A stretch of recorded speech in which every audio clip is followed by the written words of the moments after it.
In. Nuts. Hey, everybody. We are Dicey Decisions. This is our Twist of Fate campaign, episode number 3. So first off, I want to say a quick shout out. All of our overlays that we use here on OBS, as well as our promotional videos, are done by Brandy, and she has actually started a section on her business website where she's actually willing to do that for people if they are in need and interested. So I just wanted to shout out, if you like the stuff that you see on our stream, she's got some examples up on her webpage. Could you tell everybody what that page is? Thebookishberg.com. All right. How do you spell Berg? B-E-R-G. Thank you. Yes. The right way. Can you say it in the proper accent, please? Gotta be Scottish. Scottish? No. But in addition to being able to find Brandy's books that she is an author of there on that website, she's also started a page for this as well as another option for possibly making some money and doing some things and spreading the joy of streaming games on the internet. So. I'm a teacher. Save me. And trying to get out of the school system. Aren't we all? But I wanted to do that quick shout out. You can use my method. No, I don't recommend that one. No, she cannot. She absolutely cannot. And that's some deep lore for you folks if you don't know. But hey, all right. I got out of the school system. You did. You very much did. If that probably was the goal, won't be back in. There Huh? are easier ways. There are easier ways. There are easier ways. But there's They not have really anyhow. faster ways. No, it was quick. Yeah, about 30 seconds. Hey, Wow. I want to be clear to everyone watching.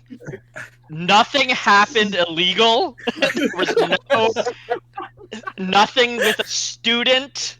Correct. Oh my gosh. Correct. Welcome yeah, to yeah, our I guess stream. that- We We wouldn't- wouldn't. We wouldn't be laughing. We probably also wouldn't be your friend. Correct. I'd also probably be in jail. Right. Was there a couch involved? Ooh. It was a really nice couch. And we're back. That apparently qualifies you for office.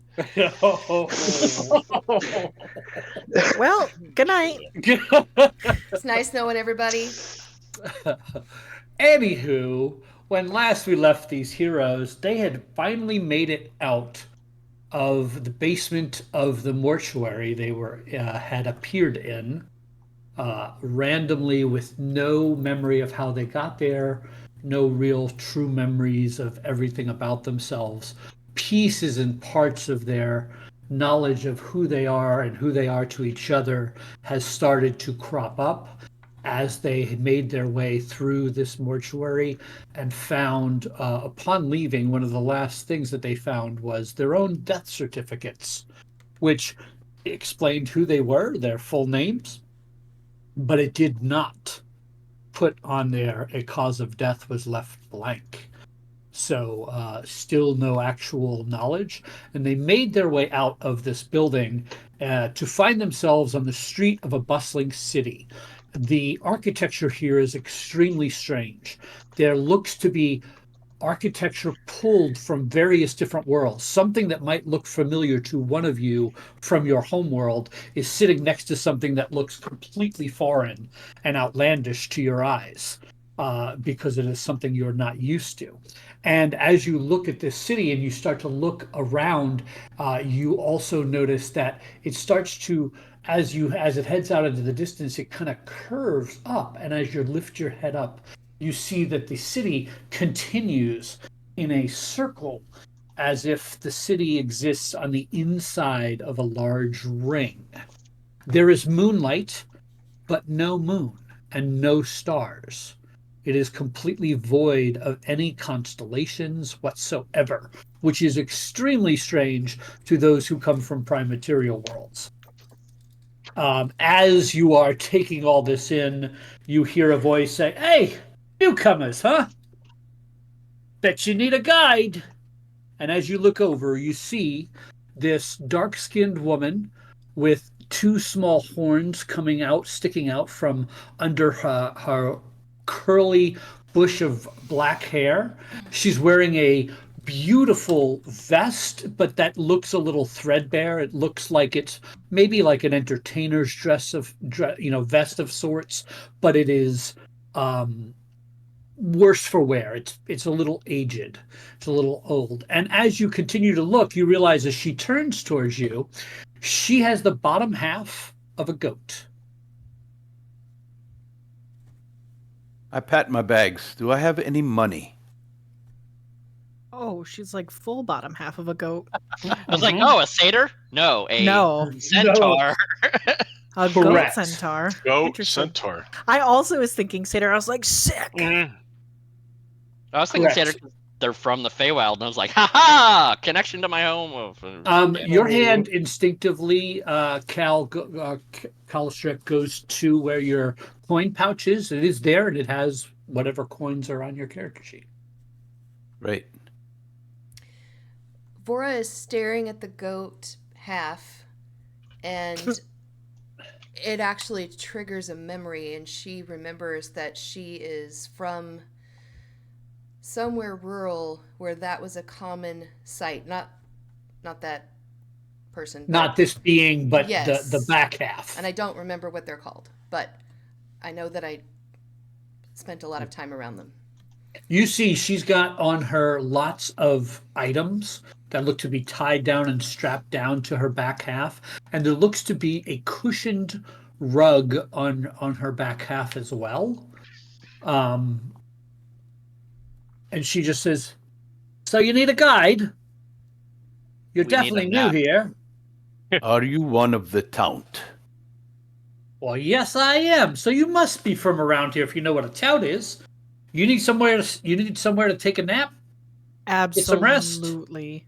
Well, Yeah. I've got a couple of places in mind. It depends on what you're interested in. Do you?" And she kind of looks you all up and down. You could tell that she is sizing up how rich she thinks you are. She says, "I could take you to there's a great inn over in the lower ward called the Ubiquitous Wayfarer. It's one of the most popular inns here in the city. You're new, right? You're not from here." Mm-mm. No. Well, That would be correct. I What is the not. No. nicest Probably place not. that you have? the nicest? Well, I could take you to the Flame Pits. It's a spa down in the Market Ward. Sold. Do any of us have money? Should we look? Can we afford this? Well, I can't take you anywhere if you don't have any money, if you know what I mean. My services don't come for free. How much are your services? 3 gold a day. I have. That seems a little. That seems a little hefty. Do you know where you're going? What direction is the spa? That's for me to know and you to find out. She holds out her hand and smiles. Hey, Scott. I'll give her 3 gold. Okay. She takes the 3 gold. See? It's that easy. And she tucks it away so fast and you have no idea exactly. Like, she touches like 4 different places on her vest on purpose. And you have no idea which pocket the money went into. Take us to Scott. the spa. Yes. I would like to look into my belt pouch for my money, and I want to determine the origin of the gold coins. So, Like, I'm looking at where the money, like if it's stamped with a certain country or something to kind of get some idea of where we might be or where we might have come from. So in your pouch, in your particular pouch, you have coins that seem to be from various different mintages. And it could be the same location because gold and silver and copper seem common to them, but you see different shapes, different thicknesses, different sizes, different emblems stamped on them. It's kind of a mismatch. of what you have. Ma'am, Yes. I'm not usually used to being called that, so, but yeah, sure, ma'am. what would you like me to call you? Well, what? Oh, my name's Pasha. Pasha. Yeah, It's a what's your pleasure name? to meet you. Do you accept currency from all the realms? Of course, we are in Sigil. Currency comes from everywhere and comes through here, changes hands, goes all over the place. It's kind of crazy. So I'd be silly not to take coins from everywhere. Curiously, is gold the primary metal, precious metal, on all the planes for currency? Well, it's kind of become a standard, and I think that has a lot to do with the history of this place.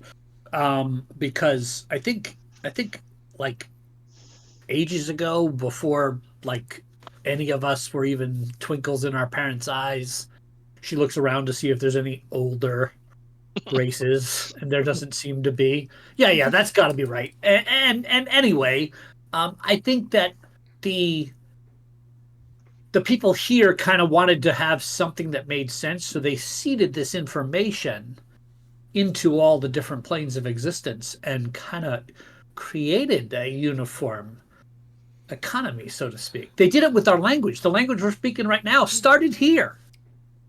Isn't that cool? I know a lot of stuff about this place. You're going to want to keep hiring me. I'm pretty good at what I do. If you looked at Repeat our coins, your name.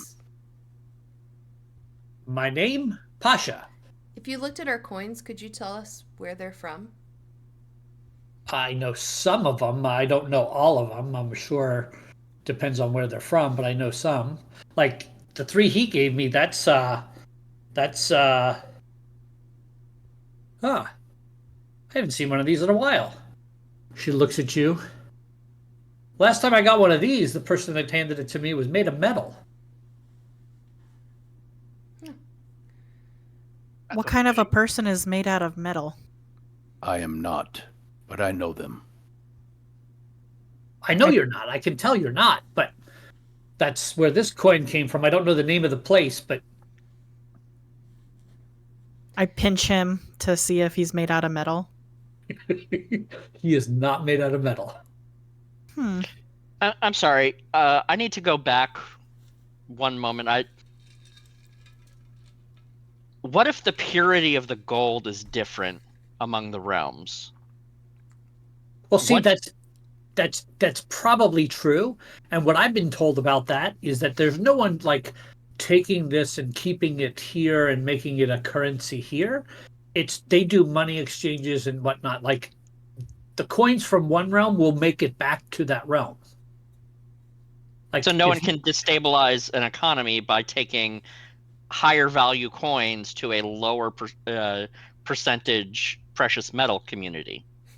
Are you asking if there's She's- currency exchange? Are we discussing says- the economics of this? Yes, we are. Because How strong is the gold A, coin? it's Justin, and B, because Justin is playing an intelligence character. Bora. This As unfortunately does interesting trigger a as memory for interplanar Gil, but we'll go over that arbitrage later. Vora. Can we take a nap? Yes, Oh, Cal. yeah. We should head to the. You want to go to the spa? The flame Then- pit. On the way, we can discuss theoretical interplanar economics, but really, I'd love a nap. The nicest place possible. Yes. You say interplanar economics, and Kalen kind of like twitches, like, ooh. Yeah, we can definitely head to the flame pits. That's not a problem. It's right this way, and starts heading off down the street. As we Uh, start walking, I'm going to reach out and grab Leilani's hand and hold you up for a second and kneel. Say, Lorelei, Who's you mean? I'm sorry, Lorelei. It's like, who's Leilani? Well, it's, that Hawaiian chick. Lorelei. I'm going to kneel, and it's going to feel very, very deja vu. You saved me. I owe you much. At least favors. I will guard you with my life, for my life is yours. As Vora hears this, she's going to turn around and give him a look of incredulousness, like, really? I pat him on the head. You can pay for my room. Also, you are attractive. I would I mate know. with- Again, Vora's going to go, really?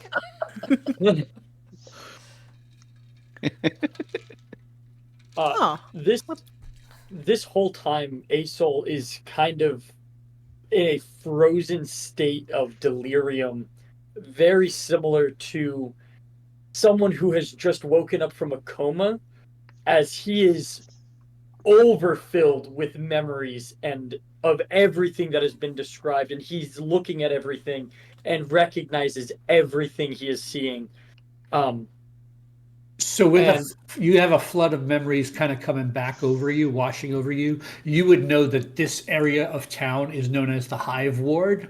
And as soon as that name pops into your head, you know there are other wards that make up the city of Sigil. There is the popping into your head is the clerk's ward, where all the official offices are. There is the ladies' ward, which is where all of the churches and temples and things are at the ladies' ward. There is this is the Hive Ward, which is one of the more slummier ones as far as that goes. There is the lower ward where there's a lot of factories and things like that where things are created down in the lower ward. The market ward is, and as soon as you think of the market ward, you remember just stalls and stalls of vendors selling stuff from all over the universe and things that are hard to find everywhere, as well as finding as well as there's actually like an underbelly to the city underground, as it were, inside the ring, called Under Sigil. Scott, really quick, what was the clerk ward for? The clerk ward is like official business, halls of record, Government like kind of that. stuff. Government stuff, yeah. And you had the name of an inn. There was the Flame Pits and the ubiquitous, was it Adventurer? Wayfarer. Ubiquitous Wayfarer. Thank you. So, Scott, I got a question. Something you said at the outset. You said that the sky does not look familiar to anybody who is from the prime material plane. Does it look familiar to me? Nope. Okay, just checking. Nope. It is void of identification. Now, I would like to talk about a memory that got unlocked when you guys were talking about the economics of the universe. Yeah, go for it. While you guys were talking about the coinage and whether gold was the primary metal and whatnot, Gil has a flood of a memory of getting into an argument somewhere, wherever he was, trying to do a currency exchange, and being told that his gold was basically worthless, and that they in this place, everybody knows you have to carry coins made of steel to buy anything. And do you remember there's an argument going on about why in the world you would have steel coins when that's the stuff you make armor and weapons out of? What kind of crazy place? But it's basically an argument about currency exchange and the values of different metals. And he's chuckling to himself, and he looks over at Kalen and says, to answer your earlier question, I'm pretty sure there's at least one place where gold is not the standard. At least I don't think so. So Kalen reaches into his pouch again, and he takes out 2 coins from different locations and is slowly like weighing them in his hands, trying to determine. But he doesn't have a scale, so he's like trying to figure out which ones he wants to give away at first. Right. You're trying to do your own little Manipulation of the market. right. Right. Well, these have to be worth more. They're heftier and Right. those kind of things. Excellent. So they start heading down the streets, and you see like this is this place is this section of town is a little bit run down. You see some seedier elements. You see several other touts of species that you recognize and some that you have never seen before, based on your own personal histories, that are jump out to like try to get your service or you to take their services on, but they see you with Pasha, and Pasha's kind of strutting a little bit, super excited that they got the gig, as it were. And they're pointing out different places of interest as you're walking along, as you go, and they look to be headed towards the what looks to be a much cleaner and a more organized quarter of town.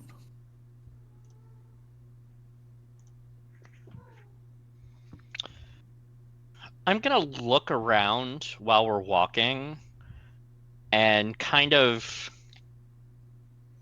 I'm looking for indications of thieves. Like, am I going to get robbed? Is there, like, are we being watched by organizations? That kind of thing. So you can give me one of 3 checks, your choice, how you would view the world at this moment. You could give me a perception check to see something untoward. You can give me an investigation check to look for details that you might notice, or you could give me an insight check to understand like the body languages of the people you're passing. I think in this instance, insight is going to be the correct like assessment of people, so I'm gonna roll that. And how about a natural 1 for a 3?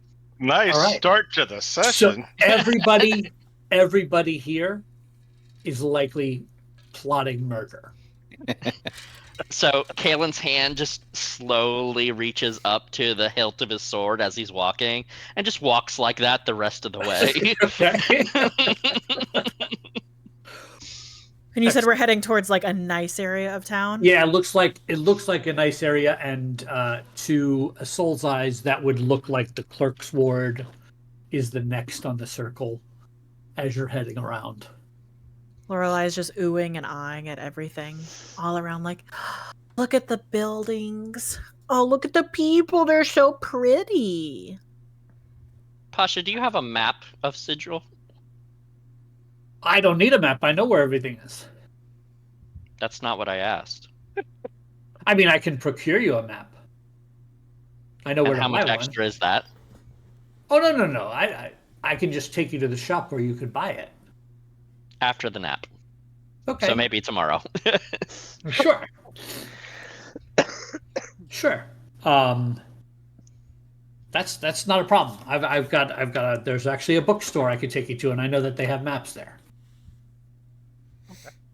Books. Gil does Gross. this as he's looking at the ring, and he's like, I yourself. cannot wait to see what this map looks like.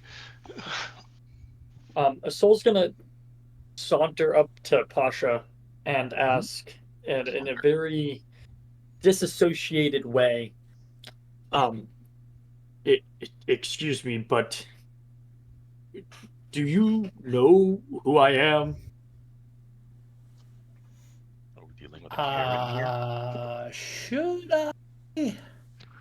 That's a really awkward question to ask somebody, because if you're famous, I'm going to feel real embarrassed. And I don't know. All of this is very familiar. well, maybe you're. I mean, why wouldn't it? You're from here? Your friends aren't. There, that's obvious. I mean, they keep craning their necks looking up. That shows that they're not from here. I mean, to be fair, I always have. By the way, you all look like tourists, just so you know. Holding up a little flag. I've got binoculars. I've got my iPad out. I'm ready to, take photos with the giant iPad. Got Crocs on. In sport mode. Sport mode. Yeah. Correct. I don't know if I was born here, but I definitely have been here. Well, maybe. You know what? I bet we'll take you somewhere that will spark more memories. Something that you're super familiar with. I He's can't a imagine you were philosopher. super. Oh, really? You're a philosopher? That is what we have deduced so far. Oh, well, there's definitely some places you might be interested in. Let's see. I think there's a yeah, the Hall of Speakers where people debate things. That's kind of philosophy, right? Um, Almost, We're almost gonna pass as a it. reflex, Gil just looks right at Kalen, waiting for him to react to that because he already has a sense about him. I mean, we're gonna pass it. It's the on the name way. does the name itself does not ring a bell, but maybe seeing it will. Beats All headphones on right. the wall. Well, I'll let you know when we're getting close. Thank you. I appreciate it. And you do see that you kind of transition out of this section of town into a nicer, more organized section of town. And as you do, which of you guys can discuss this for a second and describe it. Which of you would you say is wearing the most flamboyant clothing? Not Vora. Lorelei. I was about to say I don't think there's a debate. I mean, if she, The I would Tracking imagine Genie so. Warlock. Belly dancer, acrobat. Midriff Yeah. showing kind of thing. Yeah. So there's fair. a lot of skin. Yeah, That's I think that's probably right. It's bright. It's shaky with like bangles and stuff. So as you round a corner, you come across there's a female dwarf. She's got darkish skin.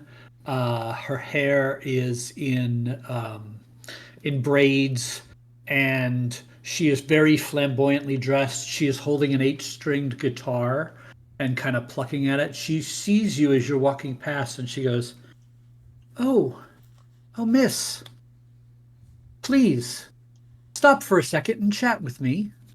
Can you play the guitar? I can play lovely. Are you a musician?" I will search through my bag and I will pull out a small tan, Okay. which is a tambourine. All right. So you start making music together. Go ahead and give me a performance check. Oh, hey, look, I'm proficient. 16. Hold on, I gotta find this.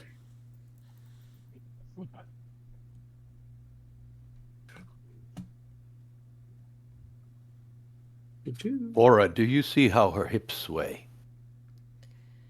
Yes, Cal. I do. She rolls a 23, so the two of you start duetting beautifully, and she's smiling and she begins swaying and dancing as you two are playing, and she goes, "Oh, kindred spirit, I love it so much." Ugh, the sound of music is so lovely. I agree. And you are, your name? Lorelei, what's your name? Oh, my friends call me Butterfly, but my real name's Azza.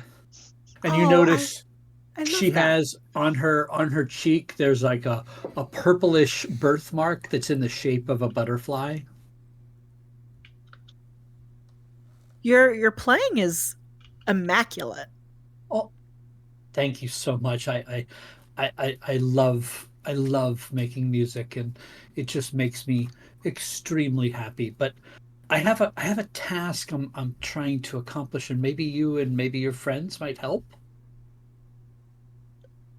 Possibly. Don't know if I play an instrument or not. Oh, no, it has nothing to do with an instrument. It has nothing to do with an instrument. I'm looking to fill this, and she pulls a little stone out of a pouch. She says, "I am tasked with capturing all sorts of sensations, and these stones are able to capture different sensations, and I'm building a collection, as it were, and I'm trying to find a stone to capture complete and total serenity. Do you think you guys might help me be able to achieve such a thing or find someone who is serene, you all kind of look, as she looks around, she goes, "Are you all okay?" No. Really? And It's been a long as you morning. say that, Sasha goes, "Oh my word, I'm so sorry." And Sasha pulls out of a pouch, Pasha? or Pasha pulls out of a pouch some berries for each of you. Please, friends, eat one. I Forrest gonna, immediately grab a couple and just boing. So Based it's a on good what berry. Yeah.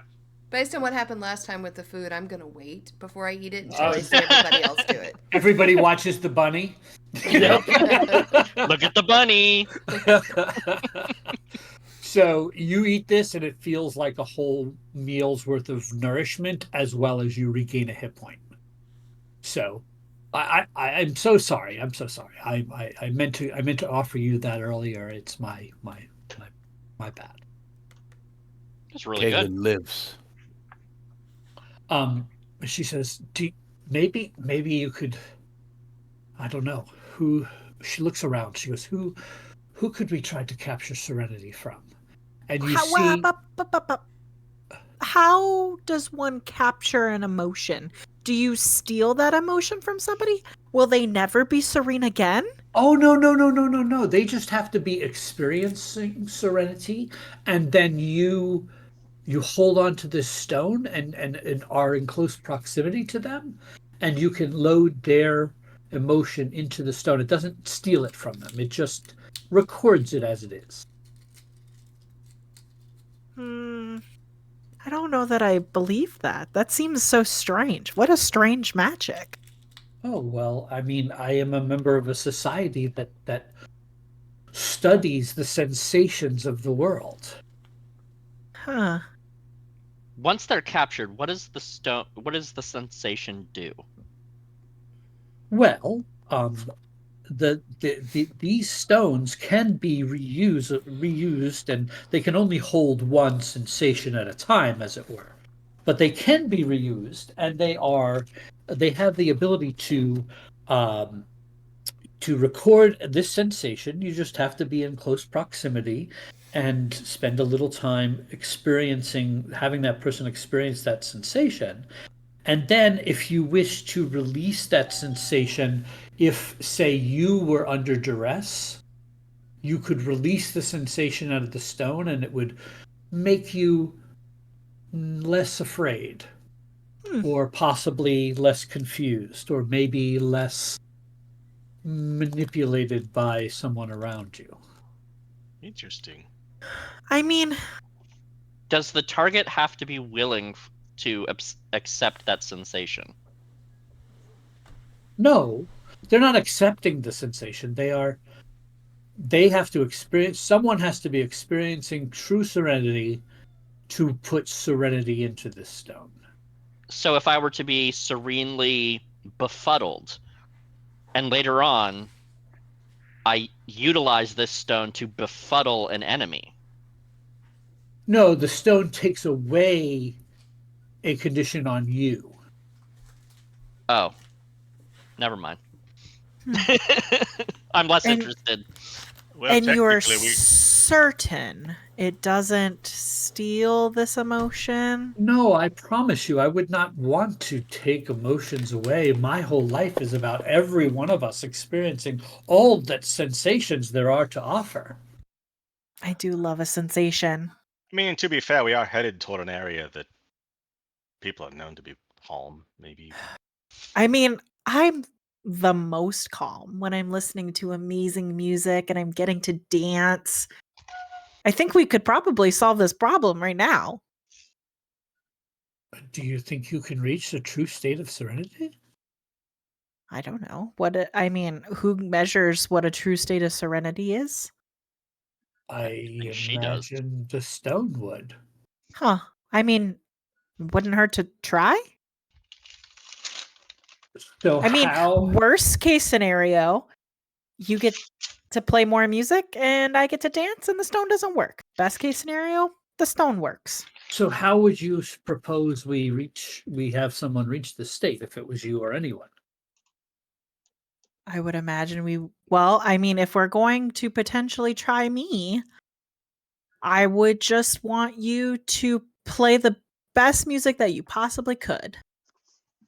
And I can put on a dance performance. Okay. So she will begin performing with a 15. Okay. So it's pretty good. And then Lorelai will just start moving and trying to recall any dances that she can remember. And is like struggling a bit, but listening to the melodies of the guitar makes her think of the first time she ever heard a guitar and how enthralled she was by the sounds and the dancers out in the square of the market. Okay. And we'll try and recall the dance that those performers did. All right. So that memory comes back to you and you begin dancing. Go ahead and give me a performance check. Please don't suck. Oh, 19. All right. So now you begin that dance and you really get in the groove and it's definitely flowing for you. Now I need you to make me a charisma saving throw to see if you reach a state of serenity. Charisma saving. Oh, fuck. A 7. So as you are dancing around, you are seeing this whole world and you start to get distracted by what's down the street and you start to think about where you are and where you've been and where you may be going, and your brain cannot make a true serene environment for yourself. You tried really hard. You really did a good job, but you cannot achieve that level yourself. There's just too much going on around you, too much new. You just got out of a fight. All of those things. I'm so sorry. I guess we're actually headed to go to sleep. Maybe I should have tried this after a nap. Well, do you have any way to, I know there are some people that can kind of manipulate others' emotions. Is there any way to do that? Let me take a look at my plethora of skills. Does the person have to be awake for this to work? I don't suppose so. If they are Because I would truly imagine serene. as tired and it's drawn out as we are, I think if one of us were to fall into a deep sleep, that might be the closest any of us get to serenity right now. I mean, it doesn't have to be you. It could be any of these people on the street and they just kind of gesture at people around. I feel weirdly at home here. Do you mind if I sit and meditate for a little bit? Maybe we can come to some understanding. I don't see how that could hurt. And you see Asol go and sit crisscross applesauce in front of her, and he's massive, especially in comparison to her. And he will start to just try to empty his mind and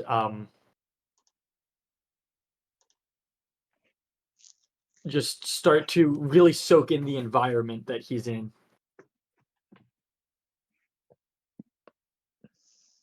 Okay. So you're going to try to meditate? Yeah. What kind of a check would you make to do that?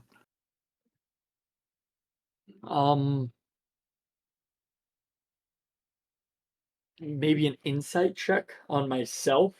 Okay. See if I can calm. That's That's good. very deep.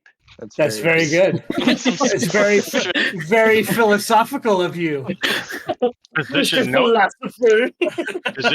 heal thyself, and this philosopher, know thyself. That was only a Very nice. 10 on that insight check. So you sit down and you kind of cross leg and you try to find that center, right? You know, you've done this before, and there's just too many burning questions in your mind for you to reach any level of true serenity. Hey, Vora, Yes. do you think we could beat somebody into serenity? I'm always willing to try that. I don't think that's likely gonna work. What if we beat somebody and then somebody offered them extreme healing, and that healing would be so wonderful in the presence of all the pain they had? I accept. You can always try drugs. We're learning a lot about Callie this session. Yep, you are. Ah. I mean, I don't know that drugs are true states. No, but they Create can true they certainly can get you there. Perhaps. I tell you what, I trust you. Take the stone. Just fill it with something serene and bring it back. Okay. Just know this. If you're lying about it stealing somebody's emotions and it happens to one of us, I'm going to come back and break your guitar. Well, that's not serene at all, but very clear. So I'm sure we're the perfect people to find the calm center of Sigil. Yes, maybe. I don't know, but good luck. Can we go How do we now? find you? Oh, I'm right here. And she points at this building. All the time? Well, this is where I study. Okay. Hold on. What is this place? Yeah, she pulls out.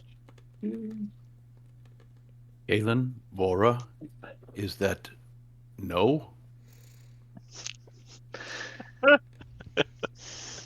I'll go ahead and deck him across the face.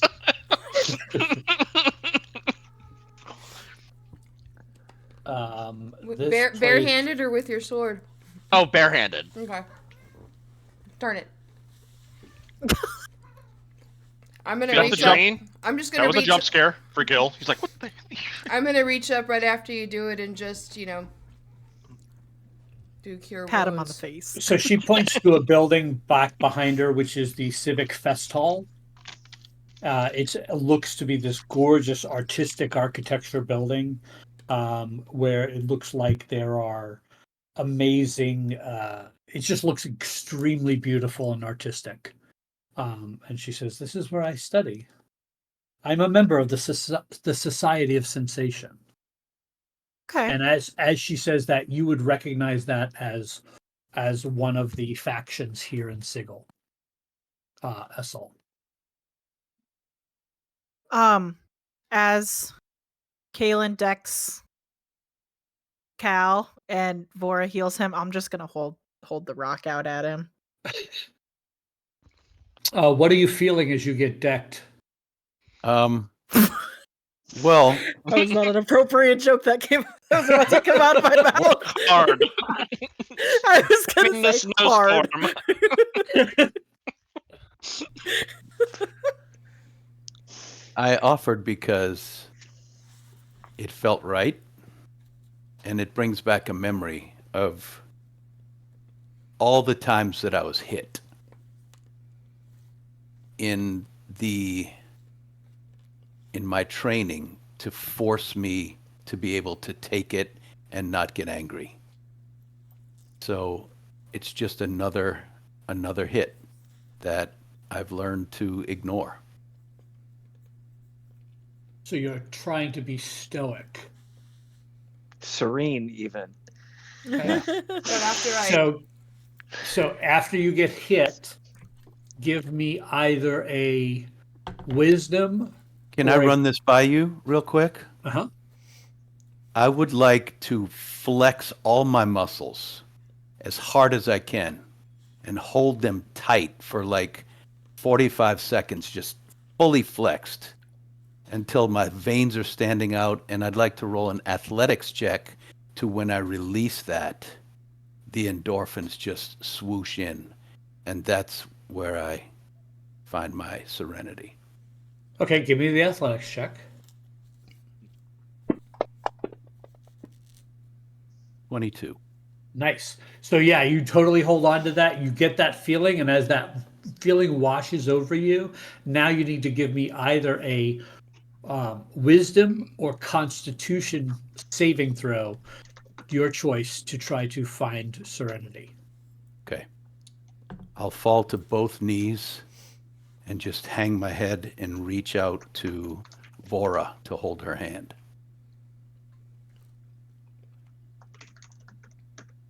Come on, Con. That's a con check of a 16. Con save. So you find inner peace for the briefest of moments, and while you're doing that, you feel this energy just jump from him into the stone in your hand.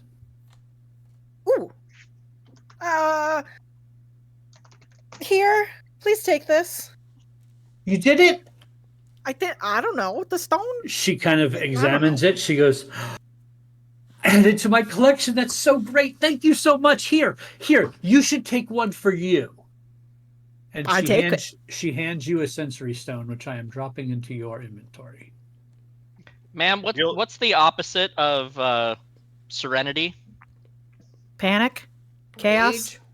Oh, she says, yeah, probably panic. Okay, so this one is named Serenity, and this one is named Panic. Which one did you hit me with? She goes, Serenity? I am spreading sensationalism around the city of Sigil. It warms my heart. Try not to murder anybody. Keeping what Lorelei was worried about in head, Gil slowly turns to Callister and puts his hand on his shoulder and just looks him in the eye and says, "How are you feeling right now?" I look around. Oh yeah, someone should roll the damage, whoever hit him. Because that should have been that would have happened. Sure. So it would have been 5 points of damage because I'm not unarmed strike, Right. so it's 1 plus strength, so 5 points. Right. All right. I'm down. You didn't hold nothing back. You just... Yeah. No. All right. But don't forget, I did cast Cure Wounds. So. Oh yeah. Well then, go For ahead. how many? Let's see. For 5. For those 5. So the bruise that was forming around the eye just slowly goes back away. Is this an empty stone, by the way? Yeah, it's yours to use. It's yours. Enjoy it. Thanks. Can it only capture Serenity? No, it can capture whatever you want to capture. I just wanted Serenity for my collection. This can be used in so many ways. So you can read how it works now because you would understand how it works. In response to Gil's question, I'll look all around me and clap a big hand on his shoulder and say, "I live, a man of gladness, seldom falls into madness."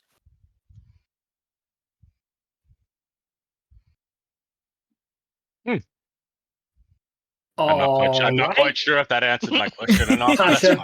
Pasha says, "Are we good here? Are we still going to the spa?" Yeah, let's go. Yes.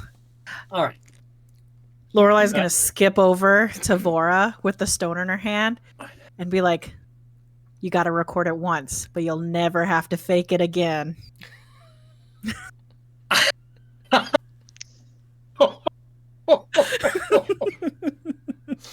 Fake inspiration.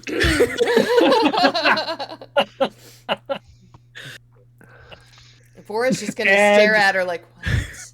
And I hate you. Well, get better. So you're saying it's a skill issue? Wow. Good night, Some- folks. Good night. Someone's so proficient. Yeah. Even expertise. Our DM has to go practice. We'll see you guys next week. Who says I'm not practicing right now? Vora Terms just of looks survey. at Vora looks at her and is like, "Tell me more." I mean, I'm not to toot my own horn, but I could show you later. Explain. Excellent. All right, so as you continue walking through the clerk's ward, you come across another large building that stand outside. It has like a little alcoved courtyard, and at the edge of the road where that courtyard starts, there is a very large statue of a woman who seems to be holding a world on her shoulders behind her head, but she does so with ease and grace as she is striding forward, holding this world. And as you see that, Asol, you recognize this as the Hall of Speakers, and there's an outside courtyard where you see there are 3 round kind of elevated stages in a semicircle and some benches around it, and there are 3 people, three different people up on each of the little stages. One of which is a human woman with some very severe features, in a very tight looking pantsuit kind of situation. Her hair is tight in a knot. And then on another stage, you see a bugbear in some raggy clothes, with pieces of armor kind of haphazardly on. And on the third stage, you see a very elegant looking, dark skinned human with these teal and gold embroidered, beautiful outfit. And it looks like a debate is about to start, and that looks very familiar to you, Assault. In this moment, he actually gets a flashback to sitting in this audience, watching this beautiful young woman go, and he is just enamored in this memory with this woman. And as he gets that memory, he gets very sad in the remembrance of her. Also, the name of this statue comes back to you, and you know that it is locally referred to as the Power of One. Mm-hmm. Isol will turn to the party and go, it looks as if there may be a debate happening here soon, if that is of interest to any of you. No, not really. Maybe on a different day, but I agree with Kaylin. I'm exhausted. This is fair. I'd like to watch.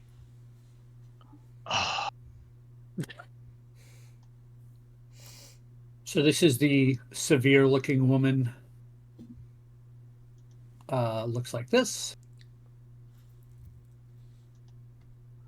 Oh man, she looks like the kind of professor that I would have really enjoyed taking the piss out of in college. She knows how to dress, though. She does know how to dress. She knows how to dress. This is the bugbear-looking creature. Oh, That looks like my philosophy professor in college. I'm sensing a theme. Same. Apparently, I went to this school. no, it is probably wiser that we all rest before one of these rapscallions decides to ambush us. Besides, Kaylin, you would not be able to take in the debate at its fullest measure with your mind not rested. What rapscallions? They're everywhere. We've been watched since we got here. What's Quinn a kind of puts his rapscallion? hand down, realizing he's not the rapscallion. Oh! Sadly, one of the images is broken, so I cannot share the third with you.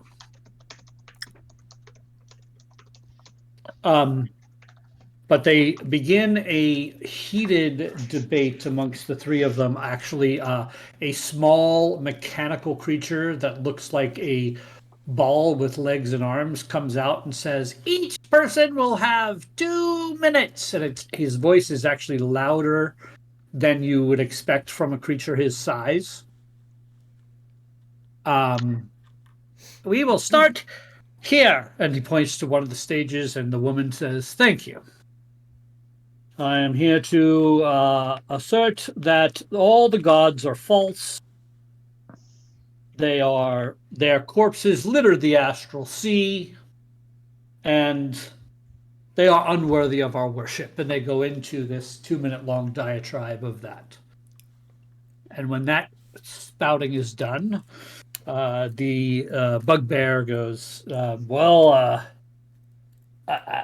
I don't really know what all those words really meant, but I will say that I don't really think that anything really has any meaning, and I think that existence is just, kind of a cruelty.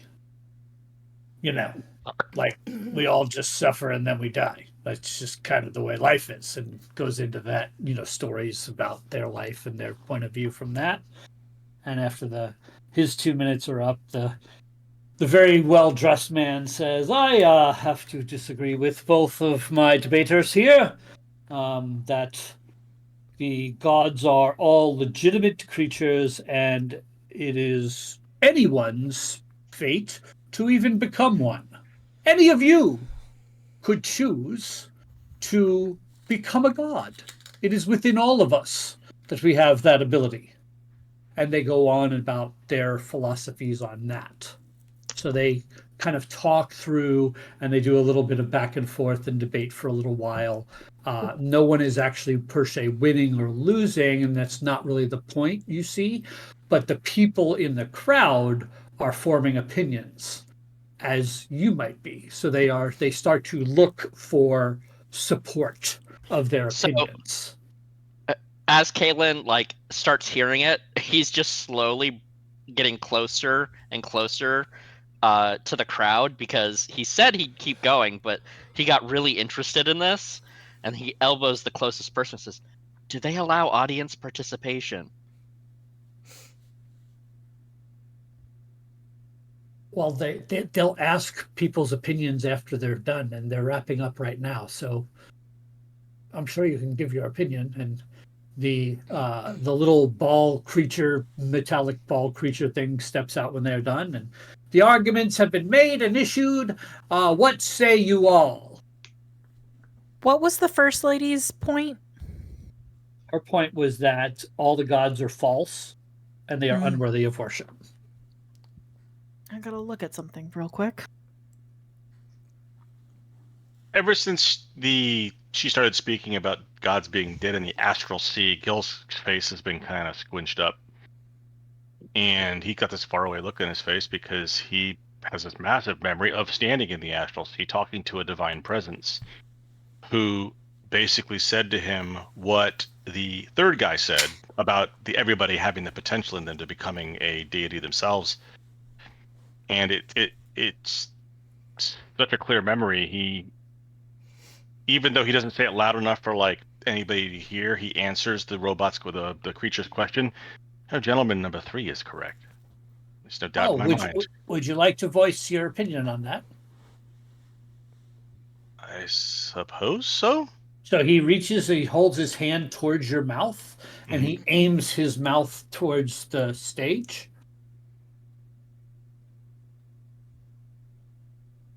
I have recollections of standing in the presence of a divine force while in the astral sea. And this creature has basically become a microphone and speaker. And your voice is getting louder and filling the whole area that everybody can hear. He pulls back a little bit and a little bit to the left and right. It's like, I remember the voice being strong and a little bit flippant, but he was a god, so I suppose that's understandable. But he said that everyone has the potential to reach divinity as long as they stay true to their tenets and themselves. But definitely existed. I didn't dream that. Yeah, my uncle Taz actually killed the guy who did that.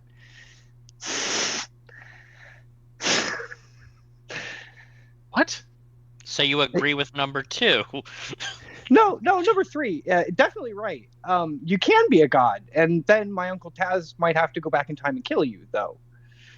And Quinn will have a memory of a golden-skinned, black-robed presence just sort of in the back of his mind. Do you mind if I speak up?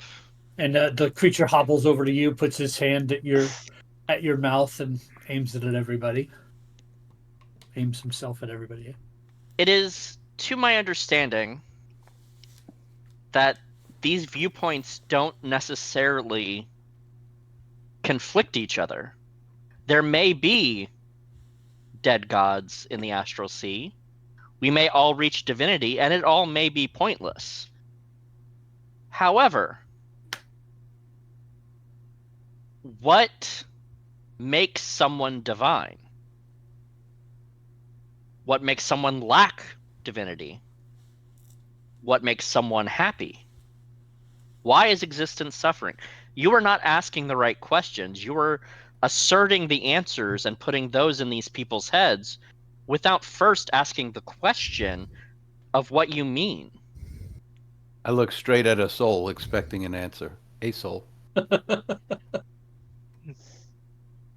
I think that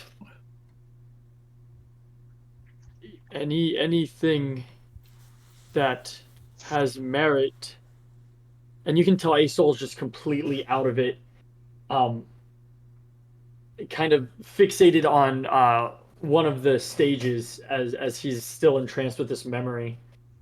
I'm sorry. I think that religion is just a personal matter, and that anyone should believe what they want to believe. So you see that both Kaelin and Asol's answers are dissatisfactory to all 3 of the speakers on stage. Even the bugbear's like, pick a side. Lorelai's Nihilist, dude. hella bored, so she hides behind Asol and quietly casts fog cloud on the crowd. Okay. And then also cast prestidigitation to make a bunch of harmless sparks, and then starts screaming, "His uncle's coming!"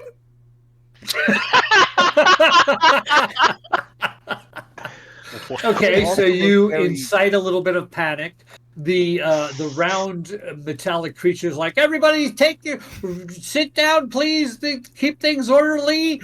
Do not panic. There's nothing problematic here that I can sense in any way. And it's just blaring it all out and everything else. Quinn, and meanwhile, Quinn is everybody's just thinking so hard because I'm pretty sure Uncle Tez can't do that, but I'm not 100% sure. So I'm kind of looking around to see if my uncle is here. So as this disperses, you do Gil, you would be approached by the darker skinned man in the tail suit afterwards. He catches you on the street and he says, I would like to pass on an invitation, and he passes you a business card to a organization called.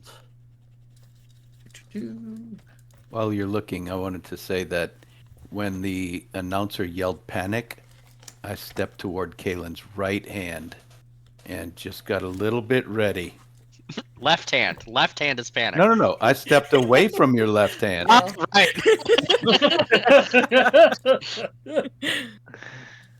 I rubbed my jaw again.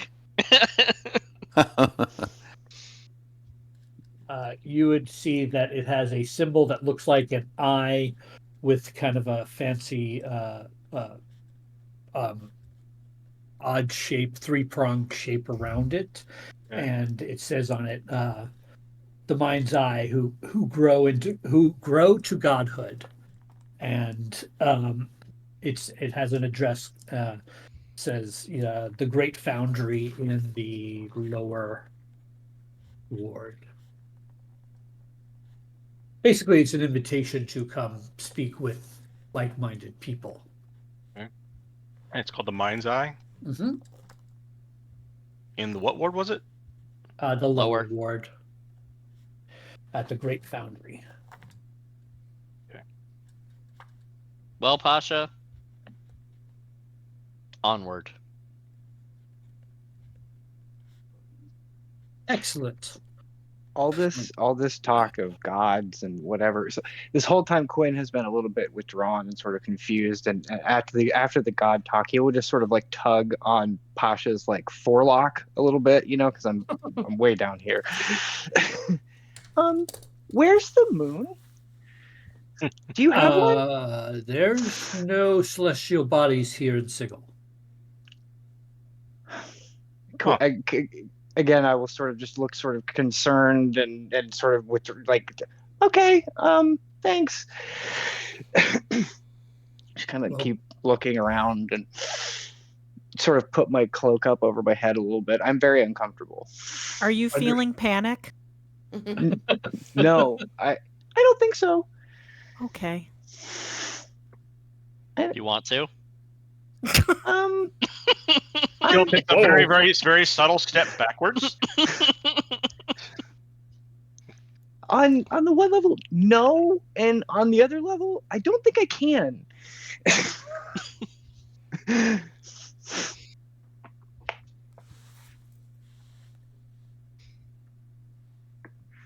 I'm tired. So yes, you make your way, and you are at the edge of the market district, and you see this very large market. But before you get there, you see there is a building that is emanating just multiple plumes of steam and smoke in different colors out of different chimneys. It says, "Here we are, Flame Pits, best spa in all of Sigil."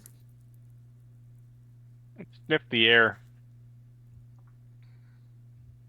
Curious, is it sulfur or? There is some sulfur. Okay. There is some ash. There is some unrecognizable smells, odors. So, if we were to rest here for between 6 and 12 hours, would you be outside ready for us? I mean, you've got my services for 24 hours. You already paid. I'm So you'll happy just to wait here? Well, I'll probably sleep some. I'm You not may paying enter for your and room. join. Huh. Okay. Oh, I can't afford this place. How much is it? I hope I can. Yeah, suppose you should have asked that before coming here. It really depends. Nobody on asked if what, I wanted to come here. It really depends on what services you're gonna request. I just know that it's more expensive than I care to spend. Mm. I You probably have a house. Well, I live somewhere, yes. Not a house? Well, I mean, it's an apartment. Oh. Do you live on the first floor? No. Your poor neighbors. I suppose so, yeah. I would like to go inside and see if I can find a menu. Sure. I'd like to go food inside menu. and see if I can. I'd like to go inside and see if I can afford a room. Exactly. I would like a services and rooms menu. All right. This place you, better have fancy soap. you do get inside, and you see there is a Githyanki woman standing behind a counter. She is a large Githyanki woman.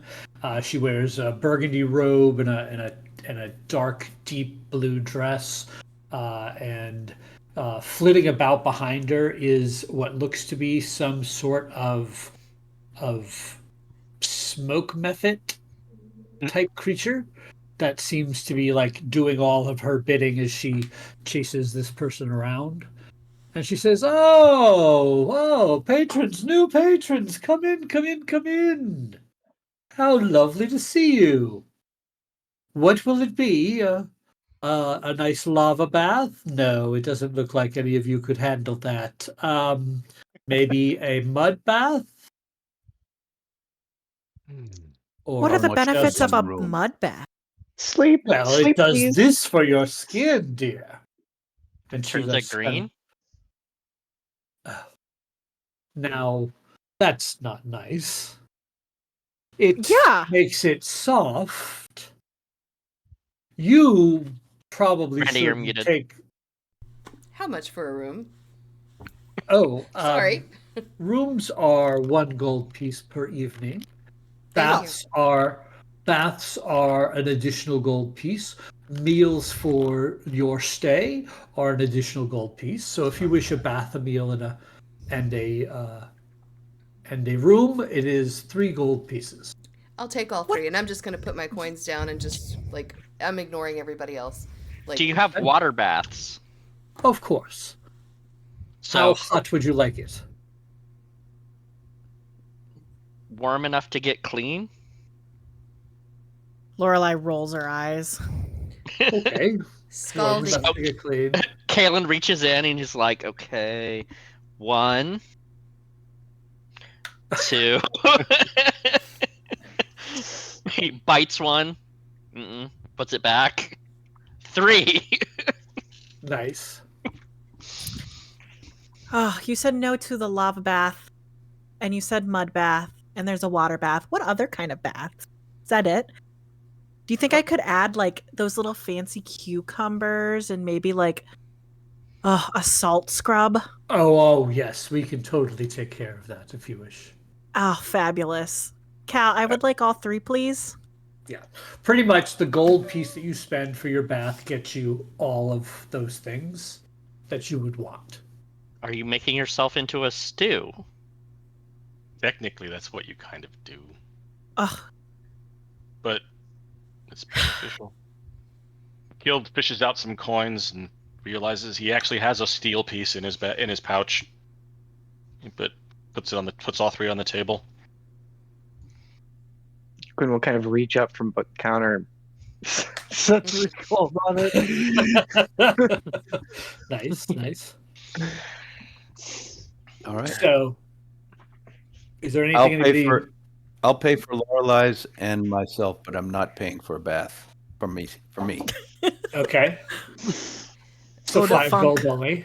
Vora's gonna walk up and slide another gold and point to Cal and say, Awesome. Excellent. So, is there anything anybody wants to do before bathing, eating, and getting some much needed sleep? No. "No." Yes. Yes. Okay. Go ahead.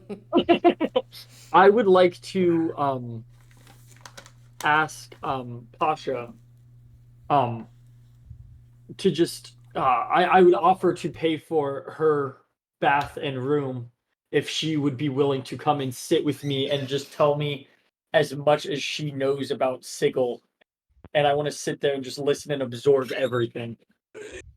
Let's just clarify some terms here. You want me to come talk to you and take a bath Yes, at the same time? it is a communal bathhouse, is it not? Well, right, but I just, mixed messages and all that stuff. Like, you're not hitting on me, are you? Oh no, I'm not. I am so sorry to give that impression.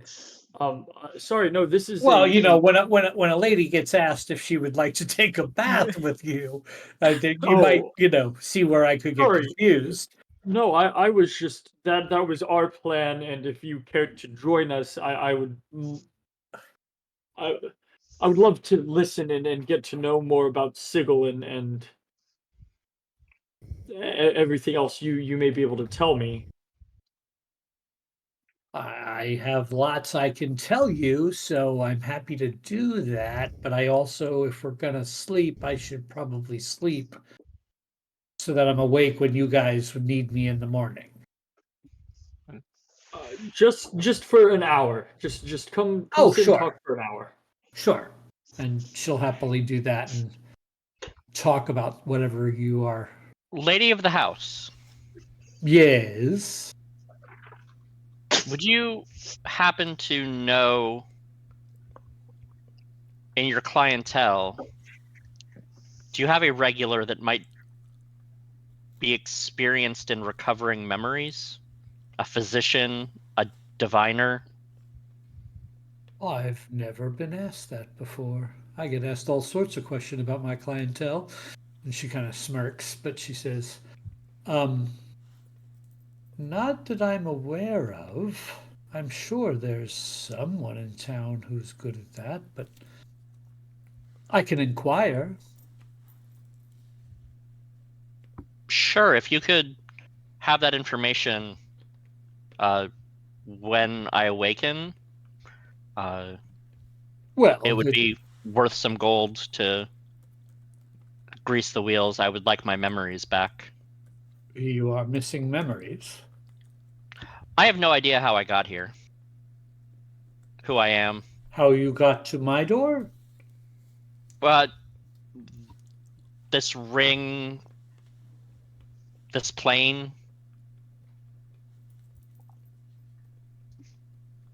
Oh, I believe. I'm at least 60% certain this is the afterlife. well.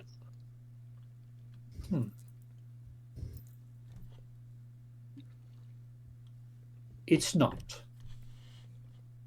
I can assure you that much. You are in Sigil, which is the center of the multiverse. It's the city of doors, dear. I'm 55% certain this is the afterlife. And I'll just head to the bath. Well, enjoy your soak in the afterlife then. And she kind of chuckles. Which way to the mud bath? Yeah, she has all these different smoke method servants are taking you around, and they're taking wire brushes and scrubbing and, getting everybody cleaned up and getting all of you all nice and prettied up, and you get meals and are able to get a full night's rest so that finally we can hit the long rest button. Excellent. Dang, that feels good. Is that what it's like to have all your hit points? I haven't felt that in years. Yes, you all wake up very much invigorated. And as you all wake up in the morning, your hand is holding the card from the deck of many things. Yeah. And that's where we're going to take our break. Okay. Ooh. All right, everybody. Let's take a quick break. We will refill our drinks, bathroom break, and we will be back shortly.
Hey, everybody. We're back from break. We are Dicey Decisions, playing our Twist of Fate campaign, working through Turn of Fortune's Wheel, set in Planescape. Our adventurers are in a bathhouse in the city of Sigil after a full night's rest, and they each woke up with their card from the Deck of Many Things in their hands. I would like to go visit Vora. Okay. In the morning.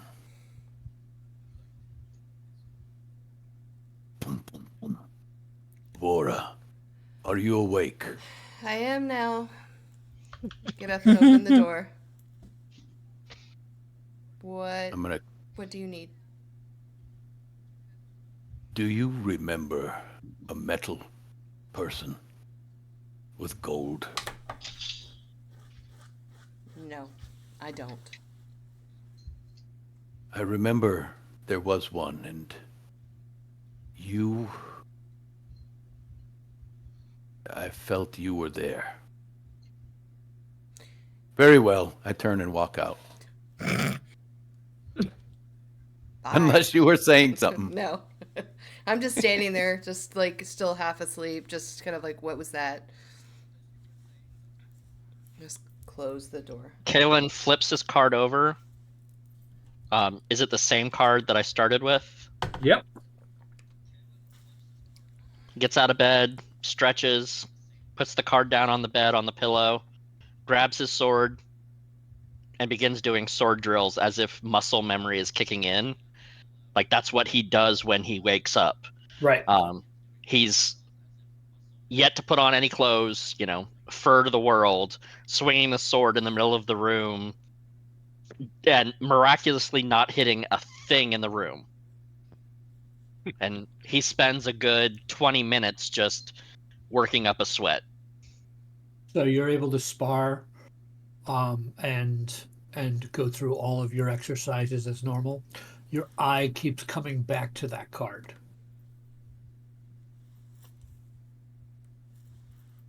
Yeah, I'm trying to see if it moves or does anything, or while I'm doing it, I'm just casually glancing over at it, seeing if something happens. It does not appear to adjust in any way. It just draws your attention. Mm-hmm. Okay. What kind of sheets or blankets are on the beds that we stay in? Oh, they are fine linens. Fabulous. Very nice. Lorelai's going to pull the comforter off the bed and just like wrap it around herself as she's like studying her card, and she's gonna like walk around the room and start putting any of the random like freebie things that you find in hotels into her bag. She's gonna take the soap. She's gonna take, any little vials of water they leave. Unscrew the light bulb, take the batteries out of the remote. Damn. Get last guess that he left any alcohol in the refrigerator. Open a And drawer she'll go to see if around there's a and kinda- Bible in the drawer. Oh, Please, God. Exactly. Yeah.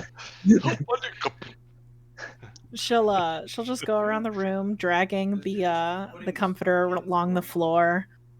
And she'll kind of look at the card, flip it over, and look at the card, and then try throwing it across the room. It flutters across the room, lands wherever you would imagine it to land. Cool. She's just gonna leave it there and just wait to see what happens. Okay. And she'll get dressed and she's gonna walk out of the room with the comforter in tow. Okay. How very Linus of you. She's got it like fully like wrapped around her shoulder. She's like snug as a bug, but she doesn't want to like be cold. She's holding on to the experience. Mm-hmm. Gotcha. there anything else anybody wants to do? Yeah. When Gil gets up and he's got the card in his hand, it's disconcerting. He looks at it, and as he tends to do, he starts to hyperfixate on why is it in his hand again and stuff. So he's like, he wants to clear his head. While the card's in both of his hands, like he's staring at it, he sits on the floor, kind of cross-legged, closes his eyes, and just tries to like meditate, calm down, clear his mind, and just see if he can get this nagging question as to what this card is about out of his head for now, because they've got other things to worry about.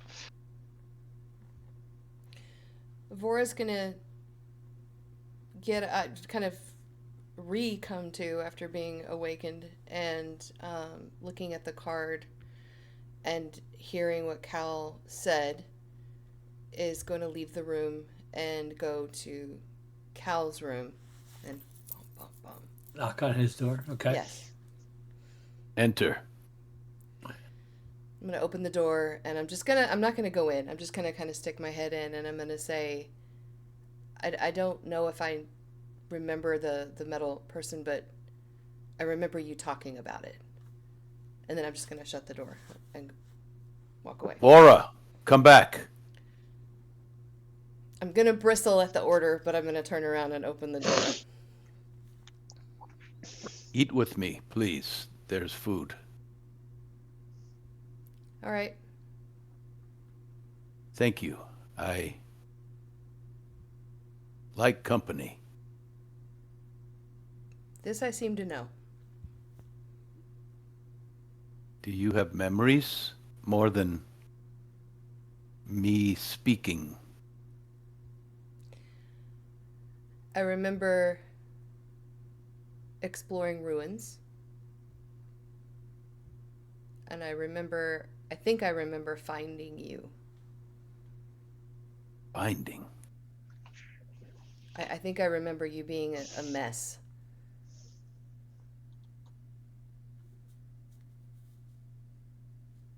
But that's all I remember.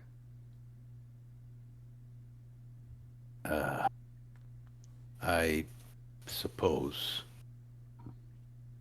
memories aren't everything. No. What do you remember of me?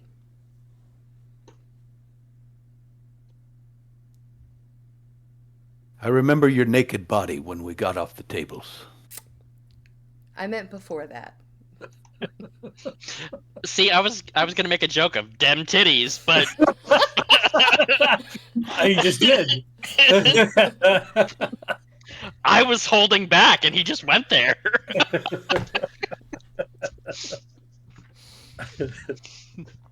I don't claim to be a wise man.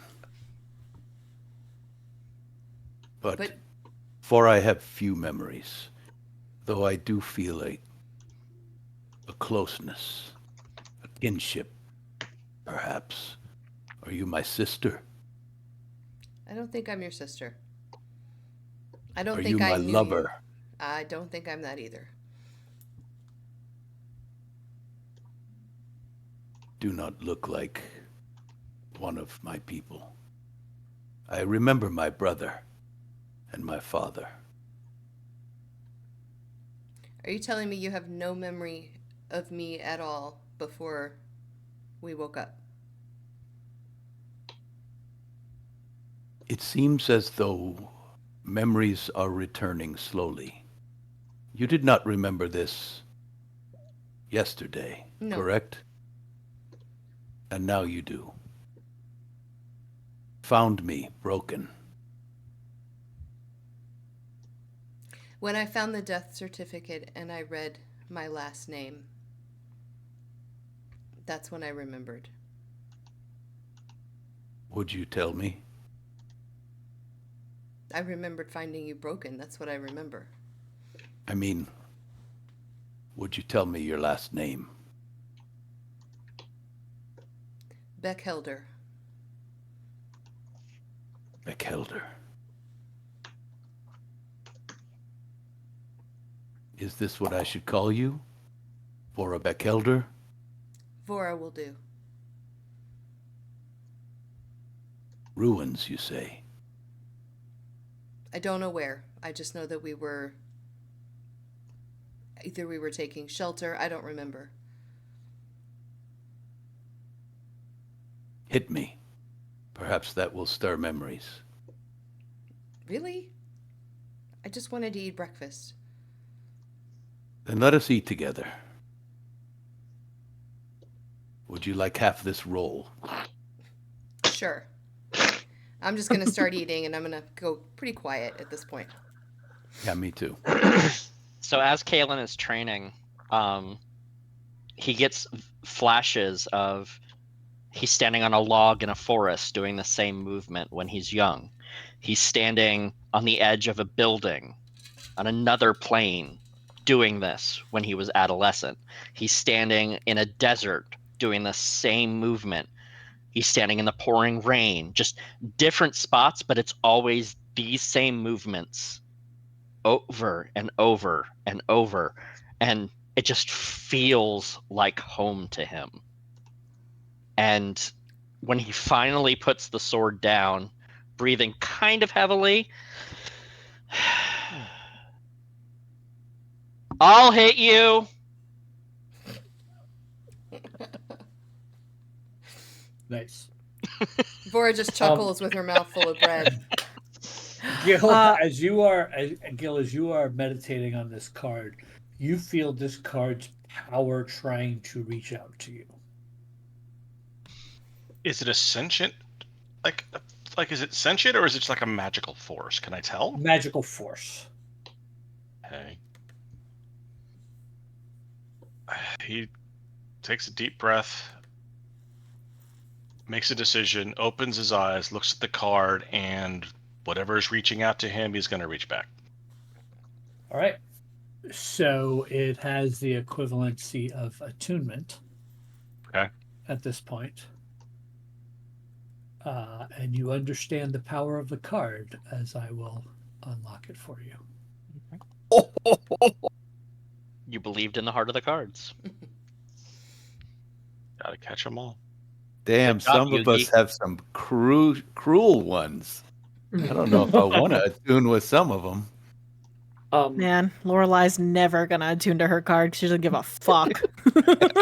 a soul is going to do a similar thing to Gil, except he's actually going to spend his morning trying to make origami from his card, as he has the puzzle card. So I'm going to fold it, try to see if I can create anything from it.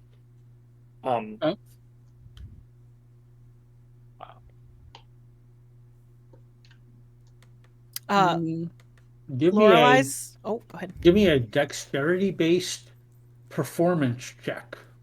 Oh God. Okay. That would be origami, right? Mm-hmm. Yeah. It'll be a 12. It kind of looks like a crane.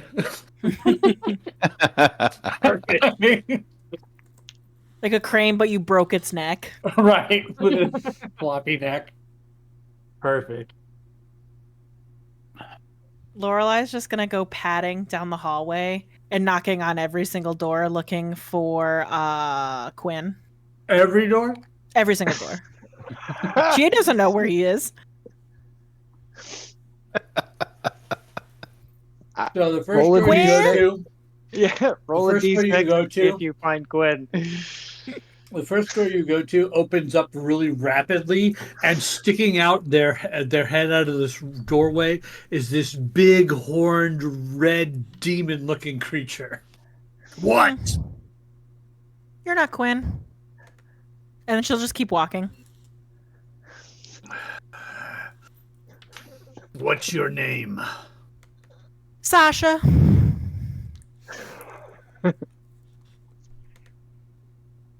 I've noted that. The door slams. Knock, knock, knock. Quinn! Eventually, you find Quinn. Yeah, I will open the door and sort of look up. Hi. How tall are you? I'm like 3'7", 3'6". You're barely shorter than me. It's still up. Hey, you do magic. Yep. Yes. Yep. Yes. Do you know all of the magic? All of it? That's a lot of it. There's a lot of magic. I mean, I've studied a lot of I mean, all the No, I don't think I know all. No, I don't know all the magic. But that would be really cool. She'll pull her small book out of the mass of comforter that she's surrounded in, and she'll hold it out and be like, okay, I need spells that are like these that take like 10 minutes to cast. How many of these types of spells do you know? I'll take a look and start looking. What is in your book? I have written down detect magic and identify.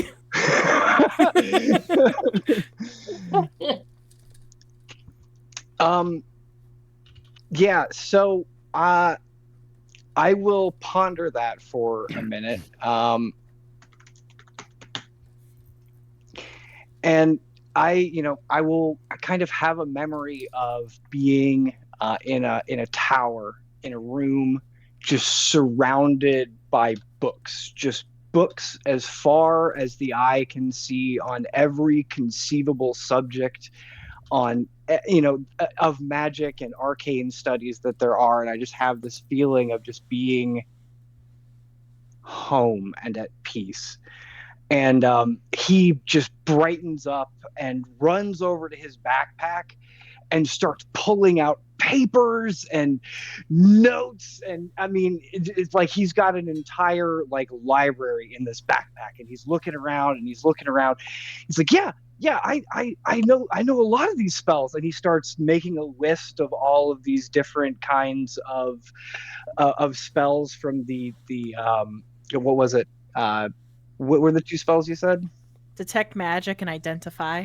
Detect magic and identify. So he starts writing down some divination spells and writing down some other things, and like kind of like thinking and looking at other notes and looking at other books, and just like fills out your book with basically every spell that he can possibly think of in those schools of magic. And he takes like 30 minutes about it, and by the time he's done, there's just a blizzard of papers all over the room. He's covered in red ink, like there's notes everywhere. He looks like the meme of just like standing in front of the board with all the different lines. Like,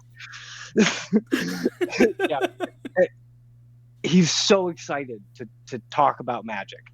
So Lorelai, who sort of knows magic but not a lot about magic, just points at the list of spells he's written in her book and goes, okay, so which one of these take 10 minutes to cast? Can you circle them?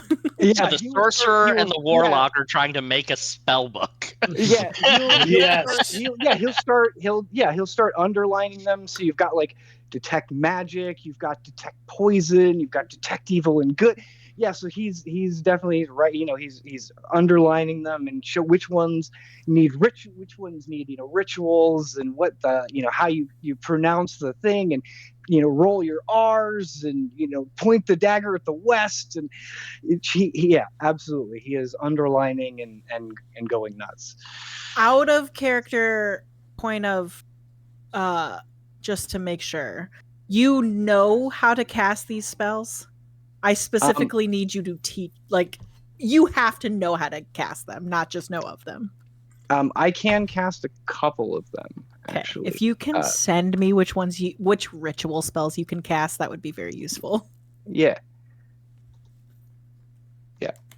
And she will just like make little stars next to the spells that he's that he's underlined, and she'll find a blank page in this journal, kind of annoyed that he wrote in the book. I was hoping he would write on something else. But she'll just find a blank page. wrote on himself. He wrote on his notes. He wrote on your notes. He wrote on the wall. And so in her give me a book, second. I'll yeah, send not you a this. problem. In her book, Lorelai will just make little doodles of these ritual spells instead of writing down like the whole spell and everything like that. She's gonna just like write down the spell name and what components it needs, and then just make a little doodle underneath it of like what that could look like. And so she fills out her book They of have ancient to be- secrets. They have to be ritual rituals. casting. Okay, sorry. Mhm. Just make sure. Yeah, they have to. Okay, sorry. That's all I wanted to do was go bother Quinn. Awesome. So you are able to spend a little time this morning gathering that information that you're looking for from each other. And anything else for anybody else before you all gather?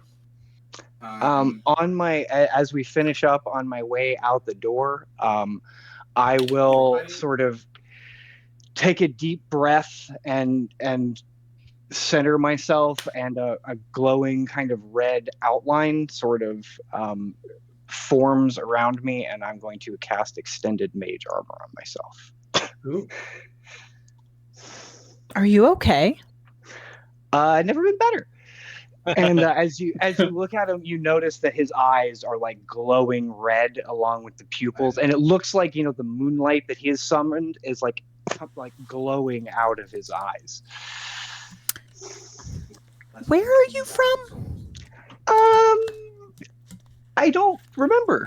It's got a tower though, and a moon. For sure got those. For someone so small, you're kind of horrifying. I want to say you're not the first person who's told me that.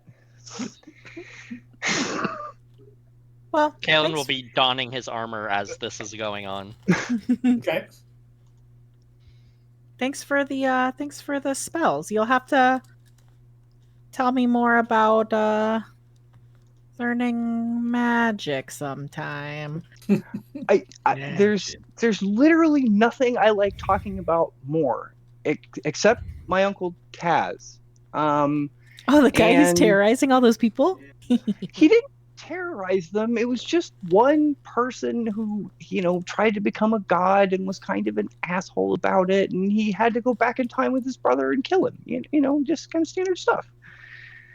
Yeah. Standard. Interesting. Yeah. Everybody's got an Uncle Taz. At least where I come from, I'm pretty sure. I don't know that I remember an Uncle Taz. Hey, are you gonna take all the soaps? He sort of sheepishly pulls them out of his pouch. No. Okay. I figured I'd ask.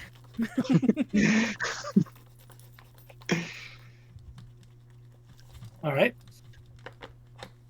I actually only have one ritual divination spell, but I will send it to you. So do you all convene? Yeah, I think so. Yeah. Yeah, I'm gonna check with the front desk lady and see if she found any information regarding a physician or diviner who specializes in memories. I have come up with a blank. I'm sorry. I don't know of any specifically that handle that kind of thing. I've not heard of it before, and none of my compatriots that I spoke with overnight were able to come up with anything. Perhaps, I don't know, perhaps you could try to find someone in maybe the Hall of Records, or I don't know. Well, the bath was good. Thanks. Well, thank you. Come again. And as you head outside, you do see that Pasha is there waiting for you all. Good morning. All right, good day for a trip around the city, what you say? Yes. Where do you By suggest? my estimation, we still have at least 6 hours of your service. Oh, absolutely. Did you get rest, Pacha? Of course. Excellent. But What'll it be? Some shopping, some fine dining, or even less than fine dining. Perhaps shopping in the market ward here is pretty much anything you could want, but there are also some other Shopping? places. There was talk of a map. Well, the map, yes, the map would have to be found at the Parted Veil. It's a bookstore over in the lower ward, but I can take us there. It's a lovely bookstore. Quinn just bookstore, absolutely. Excellent. We guy's- could head that way. Psycho about Yeah. books. We'll eventually get there. I want to make sure that none of my traveling companions had other plans down the way. I mean, There's nothing more important than a bookstore. Also, we don't really know. We have a pretty free day. I don't remember what I was going to do today, to be honest. I Nobody was does. going to try and recover our memories. Maybe we can recover them at the bookstore. Maybe we can recover them with a map. I mean, the map could very easily direct us to someone who could help us. I guess if it's a labeled map. Fair point. Maybe they have one of those books that are like black and yellow that say Amnesia for Dummies. Why is there a bookmark in here?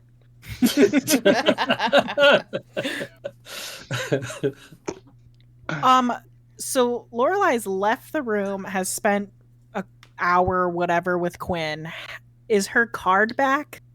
You look in your pocket where you were carrying it yesterday, and it is there. Ugh. This stupid thing. And I'll put it inside the Book of Ancient Secrets and put the book back. Do I see her do that? Sure, but she Okay. wasn't hiding it. Laurel, actually, everyone. I tried to ignore it, but the card kind of reached out to me with some sort of energy, and I gave in and reached out back, and it kind of imbued me with understanding of something I didn't have understanding of before. I don't think it's malevolent, whatever it is. Well, what didn't you know that now you know, or didn't know? A technique that I apparently will have to test at some point. I don't What sort of know technique? until it happens. All I can gather is this card believes that if I focus my mind and my energy on enemies, I guess I can make them go away. Well, that's What useful. exactly? I What mean, exactly that means, I'm not quite sure, but I guess in the moment I'll know. to be So- fair, you stabbed that guy and you went away. Like, Apparently, So- it was working rub it already. up, Dub, right? You know, guys. You're telling me that an entity of some sort reached out to you promising magic and you accepted. No, nothing like that at all. Actually, Yeah, that would be weird. Who would do something like that? Yeah, and Lorelai is like very concerned, like, It's just what yeah, happened. who would do that? Mm. There's nothing sentient in it. I detected that first, and trust me, if I detected a sentience, a conscience, I would not have reached back out. It appeared to be a pure magical draw.